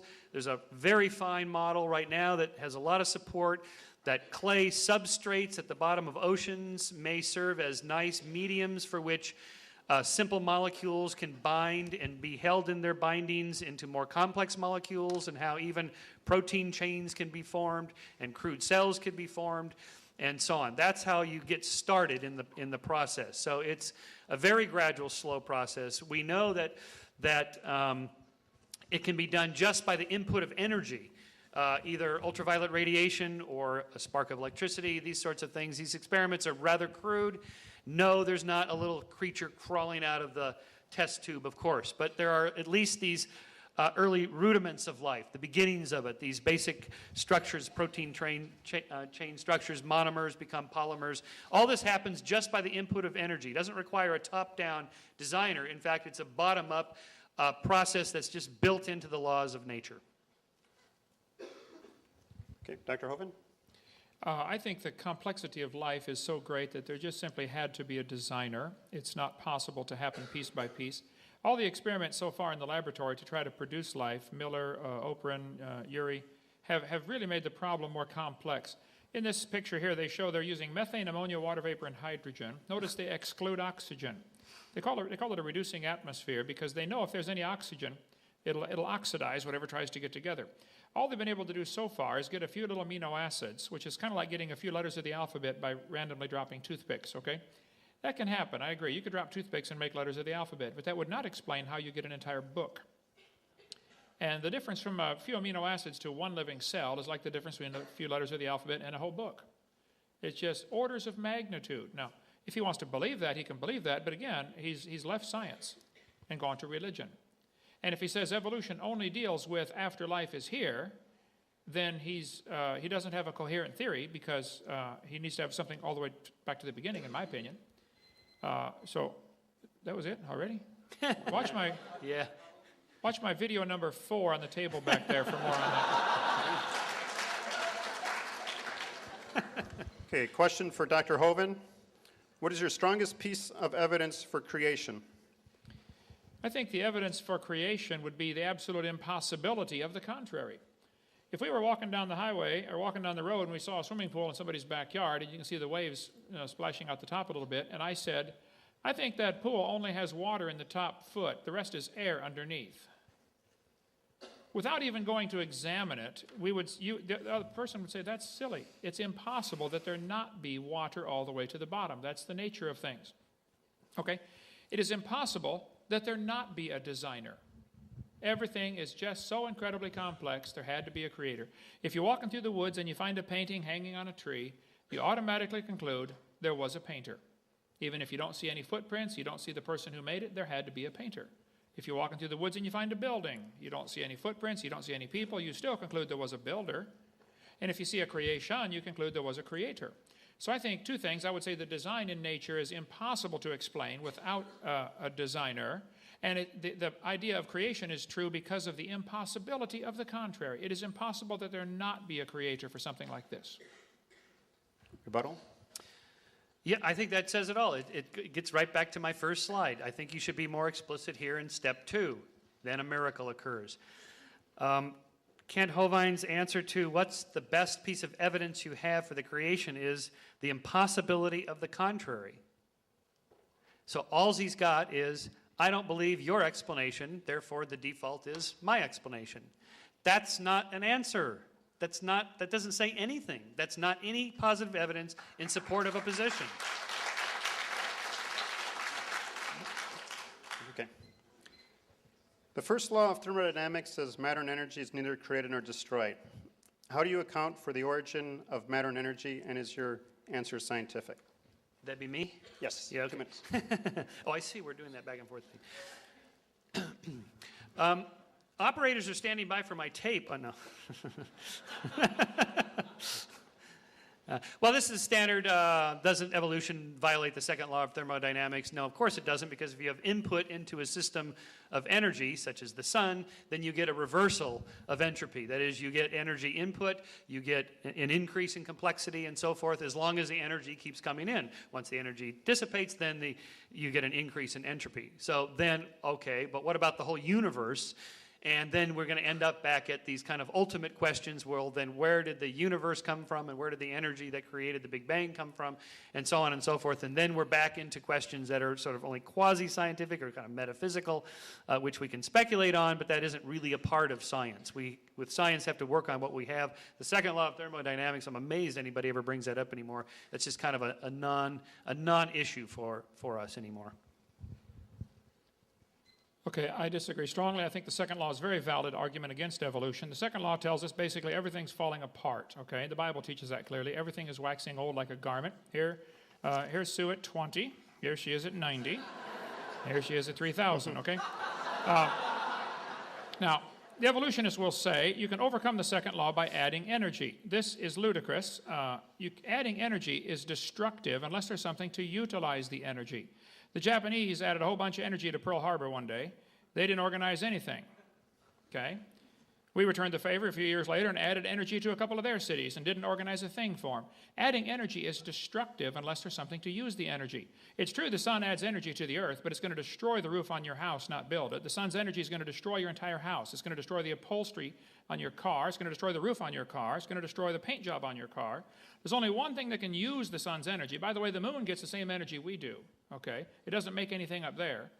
The sun's energy is added to the earth, and chlorophyll is able to capture it and use it. So it's a silly argument to say, all you got to do is add energy and that'll fix it. That is simply silly, not true. Okay.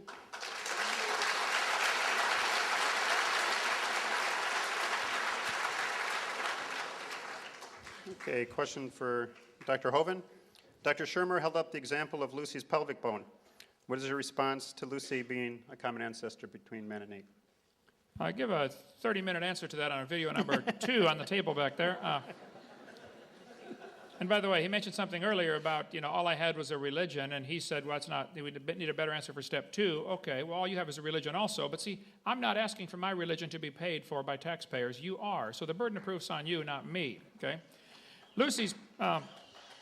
Lucy was nothing but a 3-foot-tall creature, probably some type of chimpanzee kind of animal. Charles Oxner had studied every single bone of Lucy and said it's not a missing link. He did what's called a computer multivariate analysis. I would point out, though, from a much bigger picture, no fossils count as evidence for evolution. None. You can't prove this critter. Go ahead and turn it on. You can't prove Lucy had any kids. And why would you think a bone you found in the dirt can do something animals today cannot do, which is produce something other than their kind? No fossils count as a bigger picture, and even if Lucy is something unusual in the form of a chimpanzee 3 feet tall with a little unusual feature, that still doesn't prove it's evolving to something else. It could have been a creature that went extinct. So this kind of evidence would not hold up for 3 seconds in a court of law. But see, the problem is, evolution doesn't have to be proven in a court of law. It only has to be made believable to a bunch of students who have an academic, where the teacher has an academic and psychological advantage over the students. That's why evolution, the people believe that. The guys who studied Lucy say, look, this is not a missing link. Charles Oxner, and I'll show you the reference here, you can check it out for yourself, studied every single bone and said, Lucy, here we go, the various Australopithecines are indeed more different from both African apes and humans in most features than the latter are from each other. It's not a missing link. No fossils count to begin with, and even then, Lucy's not a good fossil to demonstrate evolution. Okay? Taxpayers, here we go. Okay, back to the taxpayers business. Look, what makes it into public science course textbooks is the best science of the day, whatever that happens to be. There's nobody conspiratorially trying to plant it in there because they're anti-religious or anything like that. If the science isn't good, it is taken out of the textbooks, and this happens all the time, including within the biological sciences and evolutionary theory. Things change all the time as new evidence comes in. The reason you don't see creationist stuff in science textbooks is because they're not producing any science. If you want to be taught as a science, you actually have to do the science. And there's no science done. They don't write any science textbooks. They don't publish any scientific papers. All they do is go through science textbooks and science papers and pick out what they think are errors and say, that's our science. That's not science. You actually have to produce something. Produce evidence of a creator, for example, and they don't have that. Thank you. Okay, Dr. Shermer, you say there is evidence for the Big Bang. Can you give us your strongest evidence that it occurred? Oh, I was told there'd be no math in this debate. Well, okay, so this really has nothing to do with evolution. This is a whole different theory. And the larger problem here is that Kent Hovind and so many people have a misinterpretation of what science is. They think of it as the physics lab experiment as the model of what science is. So much of science is inference. So much of it is inferring from different pieces of data, sequences. So much of the historical sciences are not anything at all like a physics experiment. So when you say, well, the Earth is only 6,000 years old or whatever, well, look, this is going to throw out all of cosmology, astronomy, chemistry, biochemistry, geology, historical geology, paleontology, archaeology. Don't think this has to do with evolutionary theory. All of science is completely wrong if he's right. There's no point of having any science. He says he's pro-science. He's completely anti-science because if he's right, it all goes out the window. So in terms of the Big Bang, well, there's a whole series of pieces of evidence that have to do with how explosions occur, what kinds of elements you would expect to find the most of if this explosion occurred, and we do find them. Again, I said the Big Bang was debated for many decades, and lots of people didn't accept it. A lot of hardcore scientific skeptics didn't believe it until the evidence amounted so much that it just became inevitable to accept it. Well, the sky is falling is what he's trying to say, folks. If we believe in creation, everything's going to fall apart. I mean, all the sciences have to be thrown out. That's ludicrous. All the branches of science were started by creationists. The evolution theory has done nothing for the advancement of science. That's not why we put a man on the moon. That's not why you can do open heart surgery. Evolution is a useless theory, even if it's true. It is absolutely useless as far as science goes. You don't have to believe in creation or evolution to study science. You can learn about the biceps, the triceps, the deltoid, and all the different muscles of the body, and never get into origins. It doesn't matter. No doctor doing surgery cares at all about evolution while he's cutting somebody's heart out to replace it. It's a useless theory. And then there is no advancement in modern science from this evolution theory. The Big Bang theory, I think, is a great hindrance to, and many other theories about evolution are a great hindrance to science. There's all kinds of evidence against the Big Bang. The counter-rotation of at least 2 planets, Venus and Uranus. At least 8 of the 91 known moons are spinning backwards. Some whole galaxies are spinning backwards. 3 planets have moons going both directions at the same time. This can't happen with the Big Bang. You need to study some physics on that one. Thank you.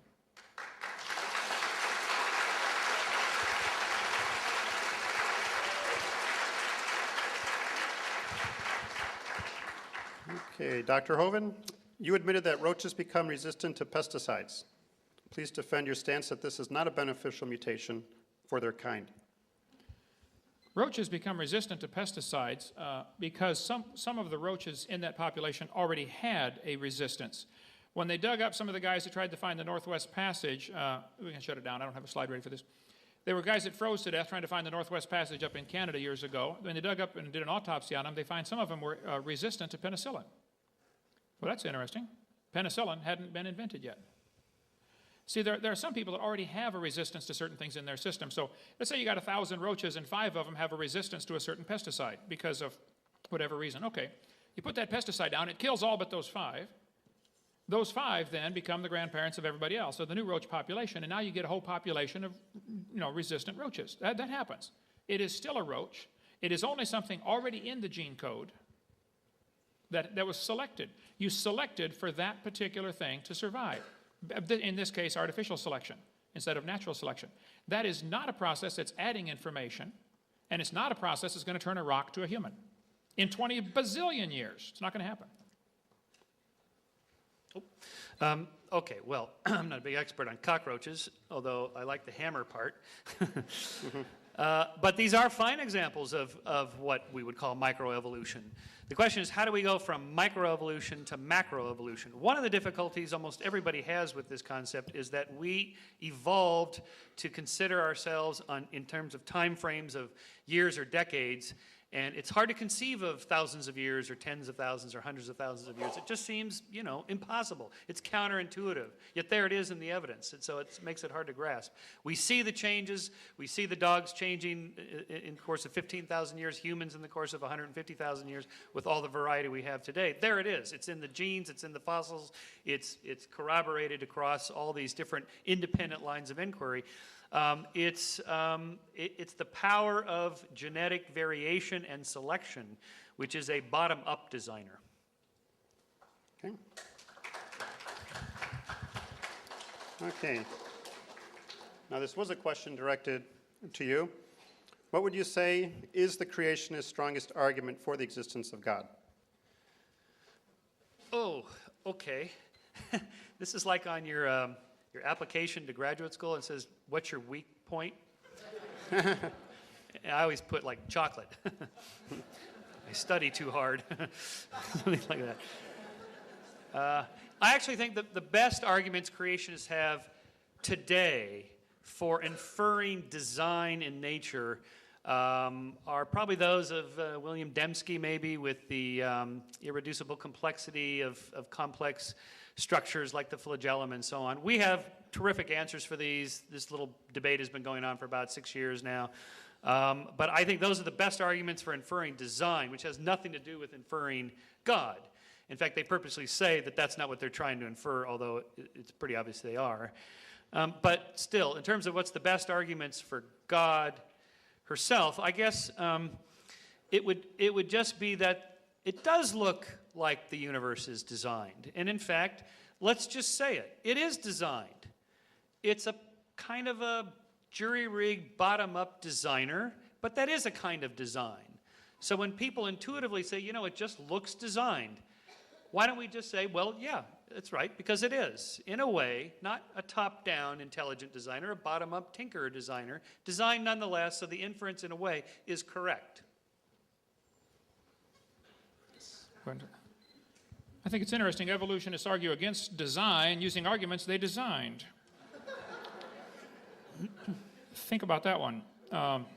This is the book he's referring to, Michael Behe's book, Darwin's Black Box, excellent book, showing how complex living systems cannot evolve piece by piece. There are too many interconnecting parts. They depend on each other. He uses the illustration of a mousetrap with 5 basic parts. You have to have at least those 5 parts. You remove any more, it ceases to function. Your car has thousands of parts. Some it can live without, or run without. Some it simply cannot run without. The hair on the bacteria, for instance, has a little tiny motor that attaches to the bacteria that allows that thing to swim around. That motor is so tiny, 8 million of them would fit on the cross-section of a human hair. The motor turns 100,000 RPM forwards or backwards. Now, if you want to believe that happened by chance, you're welcome to believe that, but that's an incredibly complex little motor and really micro-miniaturized. Anybody who's done any work with computers knows the smaller you try to make it, the more problems you start to have, and that's why the cost goes up for a laptop instead of a desktop. So, no, I think there's evidence of design every place, even down to the micro level. Okay.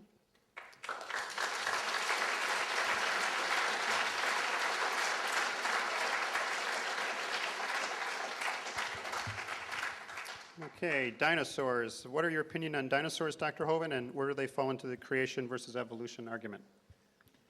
That happens to be my favorite topic. I have Dinosaur Adventureland. My website is Dr. Dino. My phone number is 479-DINO. I have dinosaurs on my tie. I'm sick and tired of the evolutionists using dinosaurs to teach kids that they lived millions of years ago. The fact of the matter is that they were called dragons all through history. The word dinosaur was just made up in 1841.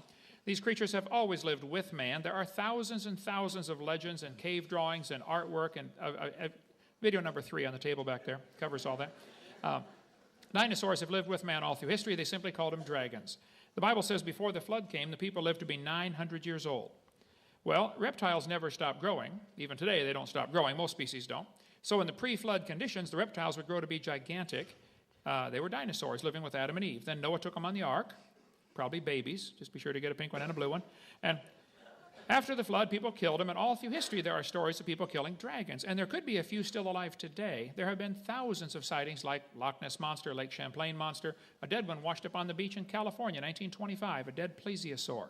Fishermen watched it get killed. There are pictures on my website, and I have them here, but I don't have time to get them up because I have 7,000 slides. So if you'd start asking the questions in the same order that I have the answer, it'd be a lot faster. Will do. We need to have live internet and just Google ready to go. Okay, there's my answer.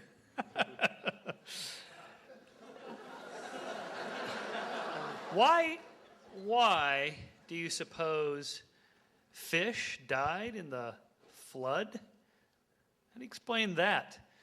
All these ocean swimming dinosaurs died in the flood? Just all of a sudden couldn't swim? Are we supposed to believe this?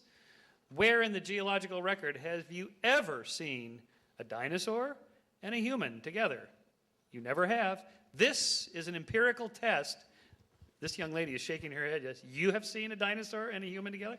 Good. Come see me later. Okay.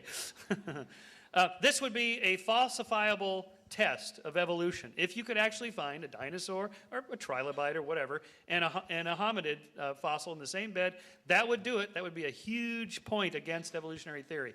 Has never been found.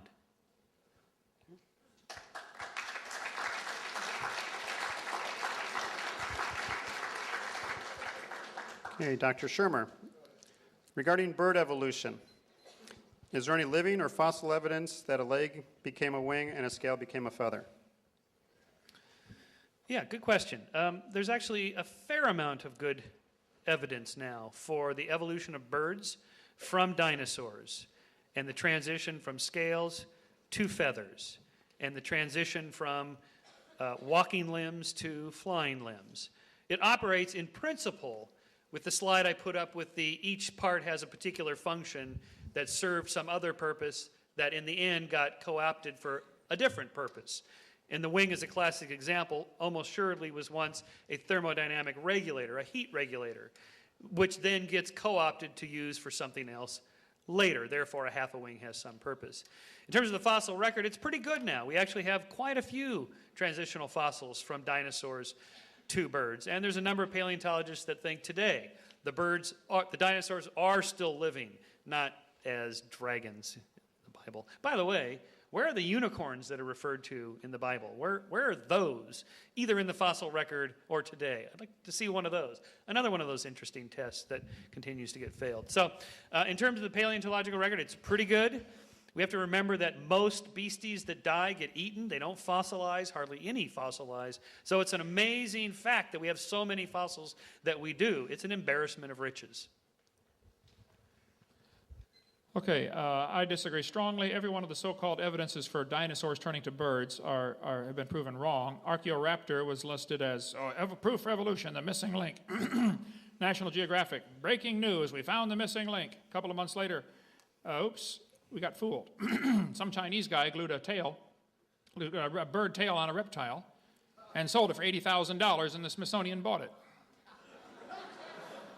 There's a Chinese smuggler that brought it in, a great embarrassment to modern paleontology from USA Today. We can go all day about that. The tail was added by an entrepreneurial Chinese farmer. Yep. Which one you want to talk about? Archaeoraptor, the little dino fuzz, they call it. We got plenty of stuff on that. Video number 4, folks. You need that one. This dino fuzz is not dino fuzz at all. It's just simply a chemical reaction that takes place as things fossilize, and it's been proven over and over.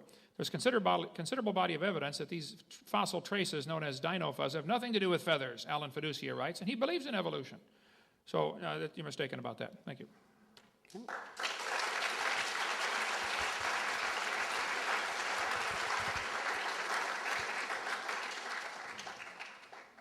Question for Dr. Hovind. How do you account for most people's belief that the Earth is 4.6 billion years old, carbon dating, radioactive dating, potassium argon dating? Go ahead and put the screen up there while I've got it here. This is the California's Nessie washed up on the beach. California, I told you about earlier, had a neck 20 feet long. Everybody said it was a plesiosaur right up here in California. As far as carbon dating, anybody who believes carbon dating works doesn't understand the problems associated with it. And it's not true to say the majority of people believe in evolution or believe the Earth is billions of years old. The majority of Americans do not believe the Earth is billions of years old. As far as carbon dating, when it was first invented in 1947 to 53, Willard Libby invented it at the University of Chicago, got a Nobel Prize for it, and then moved to Stanford. In 1949, the lower leg of a mammoth carbon dated 15,000 years old, but the skin was 21,000 from the same animal. Talk about a slow birth. 1963, living mollusk shells dated 2,300 years old. It's not getting any better. That's 14 years of practice with carbon dating. 1970, they said if a carbon date supports our theories, we put it in the main text. If it does not entirely contradict them, we put it in a footnote. If it's completely out of date, we just drop it. 1971, freshly killed seal dated 1,300 years old. 1975, one part of a mammoth is 40,000 years old, another part's 26,000. It's not working. 1981, it's not working. It has never worked. 1984, living snails, carbon date 27,000 years old. One atheist said, well, yeah, we know why that one didn't work. Okay, then how do you know any of them do work? If you know some of them don't work, how could you possibly prove any of the carbon dates are working? You can't. I mean, in a court of law, they'd laugh at you for bringing in carbon dating. 1992, 2 mammoths found side by side. One carbon dates 22,000 years old, another one carbon dates 16,000 years old. This is not an exact science, folks. 1996, up at Berkeley University, they used two different dating techniques. They found these bones were 53,000 to 27,000. That's a 96% error. This is not science. This is fairy tale stuff. It gets worse with potassium argon dating. You need video 7 for that one.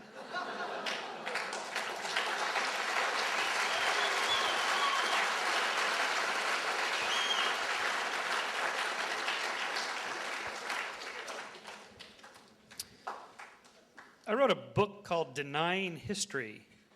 It's about the Holocaust deniers. Here's their reasoning. You know, those Holocaust historians used to say that there were 21 death camps. Now they're saying that there's only 6. See? They're wrong. There was no Holocaust. Holocaust historians used to say they gassed people at Dachau. Now they're saying they didn't gas people at Dachau. See? They didn't gas anybody anywhere. This is the same line of reasoning that the evolution deniers use as the Holocaust deniers. In fact, of course, everybody makes mistakes.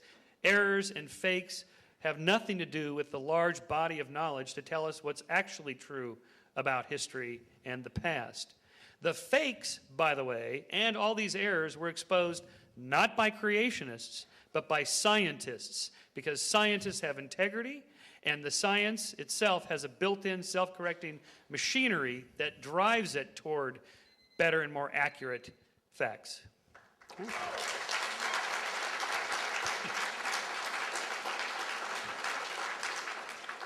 Okay, this is a little bit of a long one.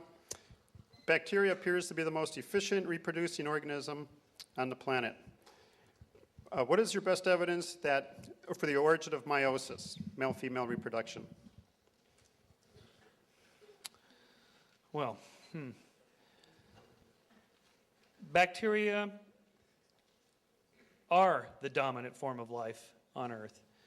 And in terms of how they evolved, reproductive methods has to do with really going back to the beginnings of how monomers turn into polymers, how polymers turn into long protein chains, how long protein chains turn into something like RNA, how RNA starts to replicate into DNA, and so on, into a complex reproductive system as we see in bacteria today. We have a fairly good understanding of this in 2 ways. One, through the vast variety of complexity of life today, where you have from simple to complex organisms, and you can see the historical sequence in the different kinds of reproductive methods that there are, and from simple to complex, how they range. That's part 1 of a historical science. The same way that astronomers know how stars evolve by looking at different stars alive, if you will, today at different stages. The second way is looking at the actual cells themselves and the structures within them. These complex eukaryote cells that we're composed of are actually composed of these very simpler prokaryote cells, which we just call these little structures like mitochondria and so forth, that were once themselves free-floating cells that through this symbiotic process of cooperation then coalesced into these larger structures. And so these 2 ways show us, again, historical sciences are by necessary inferential, from which we have to infer from several lines of evidence. We now know this, again, through these independent lines of inquiry that converge to this same conclusion. Okay, that's a fairy tale, if I ever heard one, because it's here, it must have happened. That's like, the motor slowly evolved to fit into the car, they're like this. This is a misunderstanding and a gross oversimplification of how complex bacteria are. Bacteria are really complex. People say, don't bacteria become resistant to drugs? That's proof for evolution. Well, that's based on a misunderstanding, okay? Dr. Spettner points out, it's based on a misunderstanding, for the mutations that cause antibiotic resistance still involve information loss. For example, to destroy a bacterium, the antibiotic streptomycin attaches to a part of the bacterial cell called ribosomes. Mutation sometimes causes structural deformity in ribosomes. Since the antibiotic cannot connect with the misshapen ribosome, the bacterium is resistant. But even though this mutation turns out to be beneficial for the moment, it still constitutes a loss of information. No evolution has taken place. The bacteria are not stronger. In fact, under normal conditions with no antibiotic present, they are weaker. Example would be if somebody's going through town handcuffing everybody, hauling them off to kill them, and you don't have any arms. They can't handcuff you. So you survive the purge. Well, it might be beneficial for the moment, but it's still a loss of information and puts you back in the population with armed people, and you're going to be at a disadvantage. So no, bacteria, bacteria are incredibly designed, not evolved. Okay.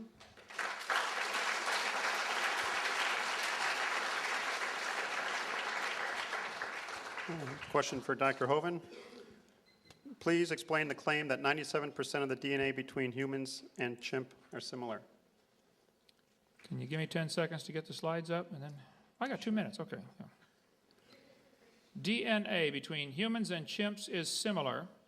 The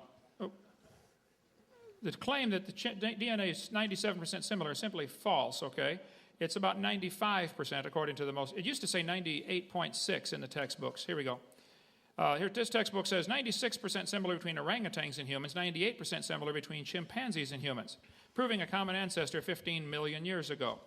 Actually, Barney Maddox was the leading genome researcher on this project. He said, concerning the genetic differences, the genetic difference between human and his nearest relative, the chimpanzee, is at least 1.6%.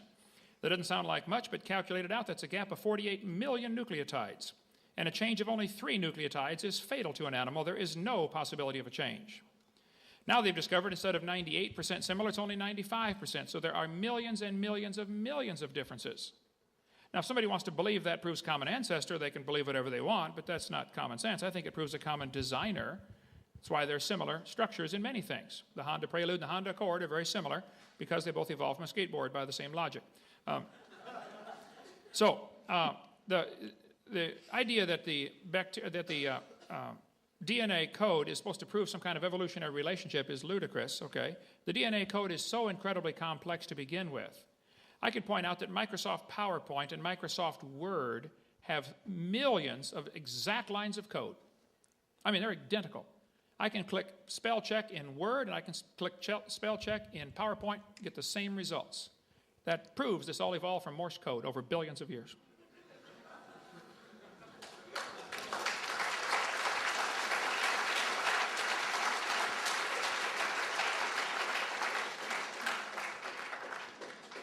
Well, whether the DNA sequence similarity is 98.6 or 95.2 or 97 is, in a way, irrelevant. The number keeps changing because that's how science works. It keeps refining and testing and changing and so on. It's one of the beauties of science. There are no final absolute truths. You're not going to read in Genesis what the number is. It's done through DNA. The DNA sequencing themselves is only one measure of commonality between us and the other great apes, and then us and the monkeys, and us and other mammals, and so on.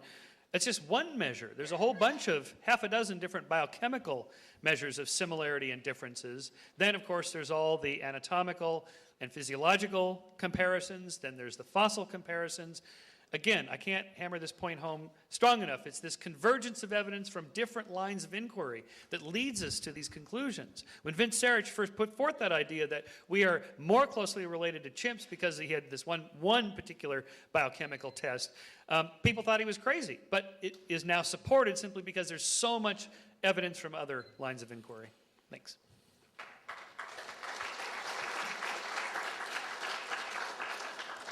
Okay, last 2-minute question for you. Humans need 11 systems in their body to survive: circulatory, muscular, nervous, skeletal, etc. 11? Was that 11? Yes. Okay. 11. Which evolved first? Which evolved last? Which evolved in between? Or did they all appear at once instantly?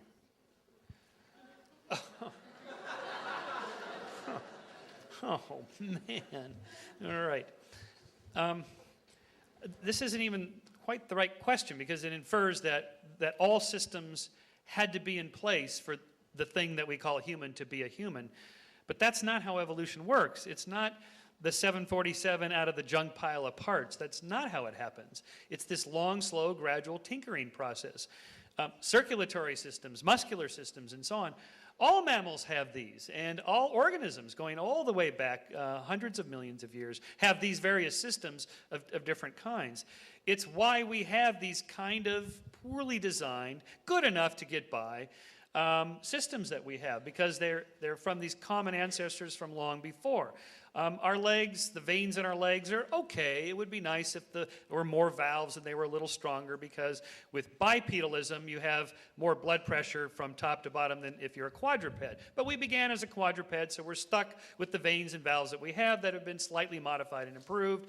An intelligent designer would have made them much better than they actually are. Same thing with lower back discs. If we were designed to be bipeds, it would be great if the discs were much thicker and denser and didn't wear out so quickly. Yet, especially if you lived 900 years, your back would never make it. But we weren't designed by an intelligent designer. We used to be quadrupeds. There was far less pressure on the lower spine than there is now. That's what I mean by this bottom-up tinker. It works fairly well. We get by fairly well, but not in any kind of incredible, omniscient, perfectly designed structure, which is what you would expect from a top-down designer. What you actually see is perfect evidence of a bottom-up tinker called evolution.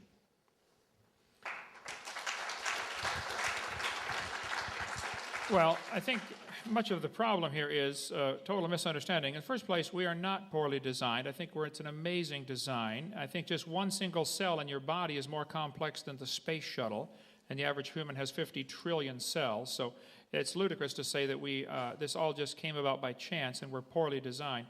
Secondly, poor design is a lousy argument for evolution, especially when you consider, as I said earlier, we are a copy off of a copy off of a copy off of a copy off of a copy off a copy of Adam. It's amazing we're sitting here talking about it. You take a piece of paper, copy it on the copy machine. Now take your copy and make a copy. Take that copy and make a copy. Do that about 1,000 times and see if you can still read it. Get a computer program, any computer program, make a copy it onto a disk, then copy it to another disk, then copy it to another disk. Do that 1,000 times, see if it'll still run. That's the DNA code that we have, folks. It's incredibly complex. I think the only reason anybody would say this happened by chance and there was no designer is because they don't want to find that designer. The atheist can't find God for the same reason a thief can't find a policeman.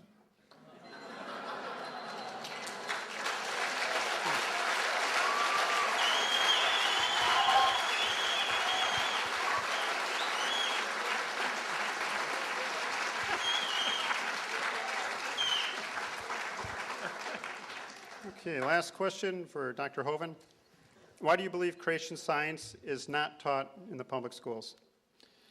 Well, first place, it is taught in thousands of public schools. There's never been a law against teaching creation science. There were two states that passed laws to require creation be taught, Arkansas and Louisiana. The court struck both of those down, wisely, I suppose, because if you passed a law that said teachers are required to breathe, they would strike that down too, okay? You can't require somebody breathe, and you can't require they teach creation.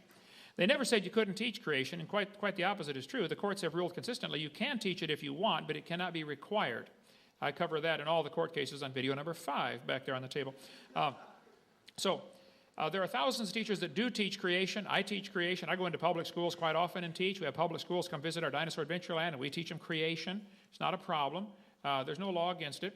And I'm not against teaching evolution in schools either. As I said earlier, I'm against teaching lies in schools. Don't tell them you have a vestigial tailbone, or the snake has a vestigial pelvis, or the whale has a vestigial pelvis. Don't lie to the kids.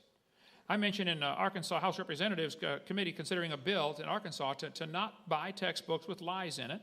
We went through 30-some lies in the textbooks, and one of the representatives said, is it true all these things are lies? I said, yes, I went for 45 minutes. These are lies. One evolutionist got up afterwards and said, well, this is an anti-evolution bill.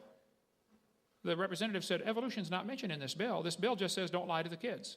And this evolutionist ACLU lawyer there said, well, all these things are used to support the evolution theory. Well, duh, if that's all you've got to support your theory is lies, get a new theory. That's the way science works. Be skeptical. When you got to use lies to support your theory, you ought to be skeptical of that, Michael. Come on now. You write an article on that. All right, let's be skeptical. Sure, let's do it. Okay. Sure, let's hear your new theory, Kent Hovind. What is the theory you have to offer to replace the scientific theory of evolution? The answer is no theory. There is no theory. No, I've got a the reason it's not taught in science classes is because it's not science. There's nothing to teach. If you got anything out of tonight, you heard there's nothing to teach. All you would do is say, God did it. Okay, what do you want to do for the rest of the hour and for the rest of the semester? There's nothing to teach. There's no science.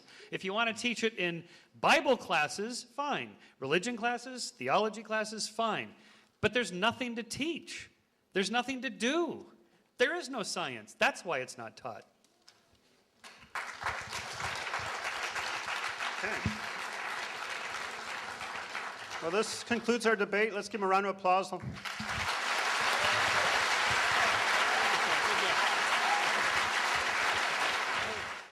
We hope you've enjoyed this video series on creation, evolution, and dinosaurs.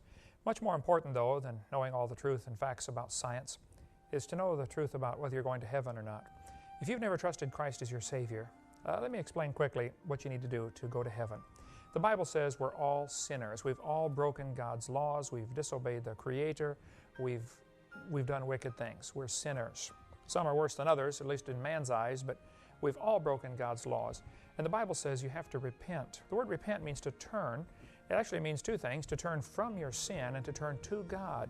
God's looking for a change in your attitude where you say, Lord, I don't want to do wrong anymore. I'm sorry, I've offended you. I want to do right. And you turn from sin and you turn to God and say, God, would you please forgive me? Would you save me? The Bible says in Romans chapter 3, verse 23, that all have sinned and come short of the glory of God. You need to admit you're a sinner. Number two, the Bible says in Romans 6:23, the wages of sin is death. We deserve to die and go to hell because of our sin. But Jesus died for you. He loves you. He wants you to come to heaven. And anybody that will ask Him for the free salvation, God will give you the gift of eternal life. It says in Romans 6:23. It's a free gift. And it says in Romans chapter 10 and verse 13, whosoever shall call upon the name of the Lord shall be saved. If you would just call and say, Lord, I'm a sinner, would you please forgive me? And ask Him. He will give you that free gift of eternal life. Why don't you just pray with me right now, and you could receive Christ as your Savior. There's no magic words. God's looking at your heart. But if you could say this and mean it, God would forgive you. Just say, Dear Lord Jesus, I know that I'm a sinner. I've broken your laws. I'm sorry. Please forgive me. Please apply your blood to my account. Forgive my sins and take me to heaven. In Jesus' name, amen. The Bible says if you call upon the Lord, you shall be saved. So if you've asked the Lord to save you, He promised He'd save you. Now your job is to grow. Read your Bible, pray, get involved in a good Bible-believing church, and begin to grow to be a good Christian. Thank you so much. Call or write if we can be any help at all. We'd be glad to help.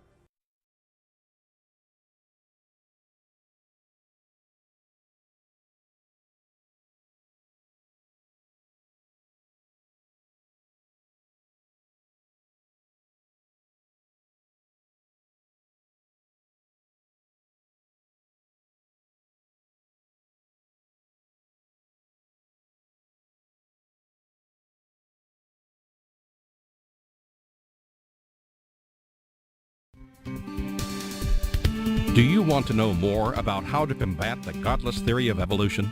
Creation Science Evangelism offers 4 great tools that help strengthen the faith of believers and win the lost to Christ. After 15 years of teaching high school science, Dr. Hovind began Creation Science Evangelism in 1989. We are a ministry that is dedicated to providing tools which will help you combat the evolution philosophy that is destroying the faith of millions every year. The first tool Creation Science offers is their powerful, life-changing video series. Over the last 12 years, well over 1 million videotapes of Dr. Hovind's seminar have circled the globe. They are reaping a harvest of souls for the kingdom of Christ, as well as helping restore the faith of many thousands confused by the evolution propaganda to which they've been subjected. These videos are available in English, Russian, French, Spanish, Japanese, and sign language. The Age of the Earth, first of the 7-part series, teaches that God created the universe about 6,000 years ago in 6 literal days. Could this be true? Can it be scientifically proven that the Earth is not billions of years old? This tape gives solid scientific evidence that the Earth is young and that the Bible is scientifically accurate. How did the environment of the original creation differ from ours today? And how would this allow men to live over 900 years? Can Christians have a good explanation for the existence of dinosaurs? Could some dinosaurs still be alive today? These and many more questions are covered in the 2nd and 3rd part of the series. Evolution has permeated public school textbooks with false and fraudulent information. This video exposes nearly 30 lies commonly found in textbooks. Every public school student, teacher, and school board member needs to watch part 4 of this series. Find out if you have been lied to in your textbooks. Discover the terrible difference evolutionary beliefs have made in the past as well as in recent history in our video number 5. Dictators throughout time have used their evolution-based philosophies to rationalize their brutal actions. Learn how evolution propaganda is being used today to prepare people for the New World Order. This is just a taste of all the information the 17-hour seminar series has to offer. Also available are college courses that expand on the seminars in great detail. For those who can handle a more confrontational atmosphere, our debate series is just for you. I said, now, Mr. Patterson, if you think the tailbone is vestigial, I, Kent Hovind, will pay to have yours removed. Dr. Hovind has debated a wide range of atheists and evolutionists all over the country. And you're sure to find these 12 debates very exciting. These would be perfect to present to that scientifically minded person who likes to argue their point. Our topical series includes exciting topics like why evolution is stupid, public school presentation, children's video about dinosaurs, the Bible and health, Leviathan, the fire-breathing dragon, and many more. Creation Science also offers a variety of visuals like the longevity chart, which presents the entire lineage of Adam to Joseph as given in Genesis. It's exciting to see exactly how many generations were alive at the same time. Hundreds of books on a variety of subjects, videos on incredible creatures that defy evolution, t-shirts, fossils, and more. Make Creation Science Evangelism the one-stop shopping center for your creation material needs. Our two websites, www.drdino.com and www.dinosauradventureland.com, provide our second tool for evangelism. drdino.com is packed with lots of information, from charts and graphs to articles and frequently asked questions. This is also where you will find more information on all of the products CSE has to offer. DinosaurAdventureland.com is great for the kids. They can play lots of fun games and see unusual rides and activities located at Dinosaur Adventureland in Pensacola, Florida. Thousands visit our sites regularly to gain insight into God's creation. The third tool available to you is the live seminars conducted by Dr. Hovind and his son Eric. Since 1989, Dr. Hovind has held seminars and debates in hundreds of churches, schools, and universities in 49 states and 30 foreign countries.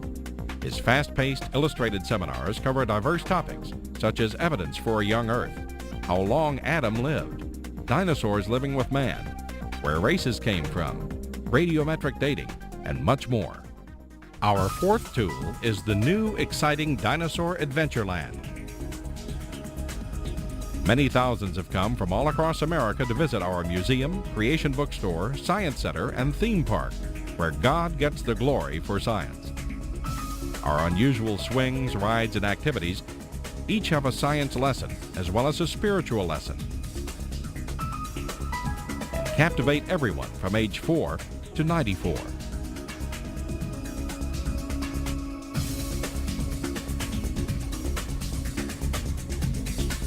To order material, find out how to schedule a seminar at your church, or get more information about Dinosaur Adventureland, write to us at Creation Science Evangelism, 29 Cummings Road, Pensacola, Florida, 32503. Or call us at 850-479-3466. Or toll free in the U.S., 877-479-3466.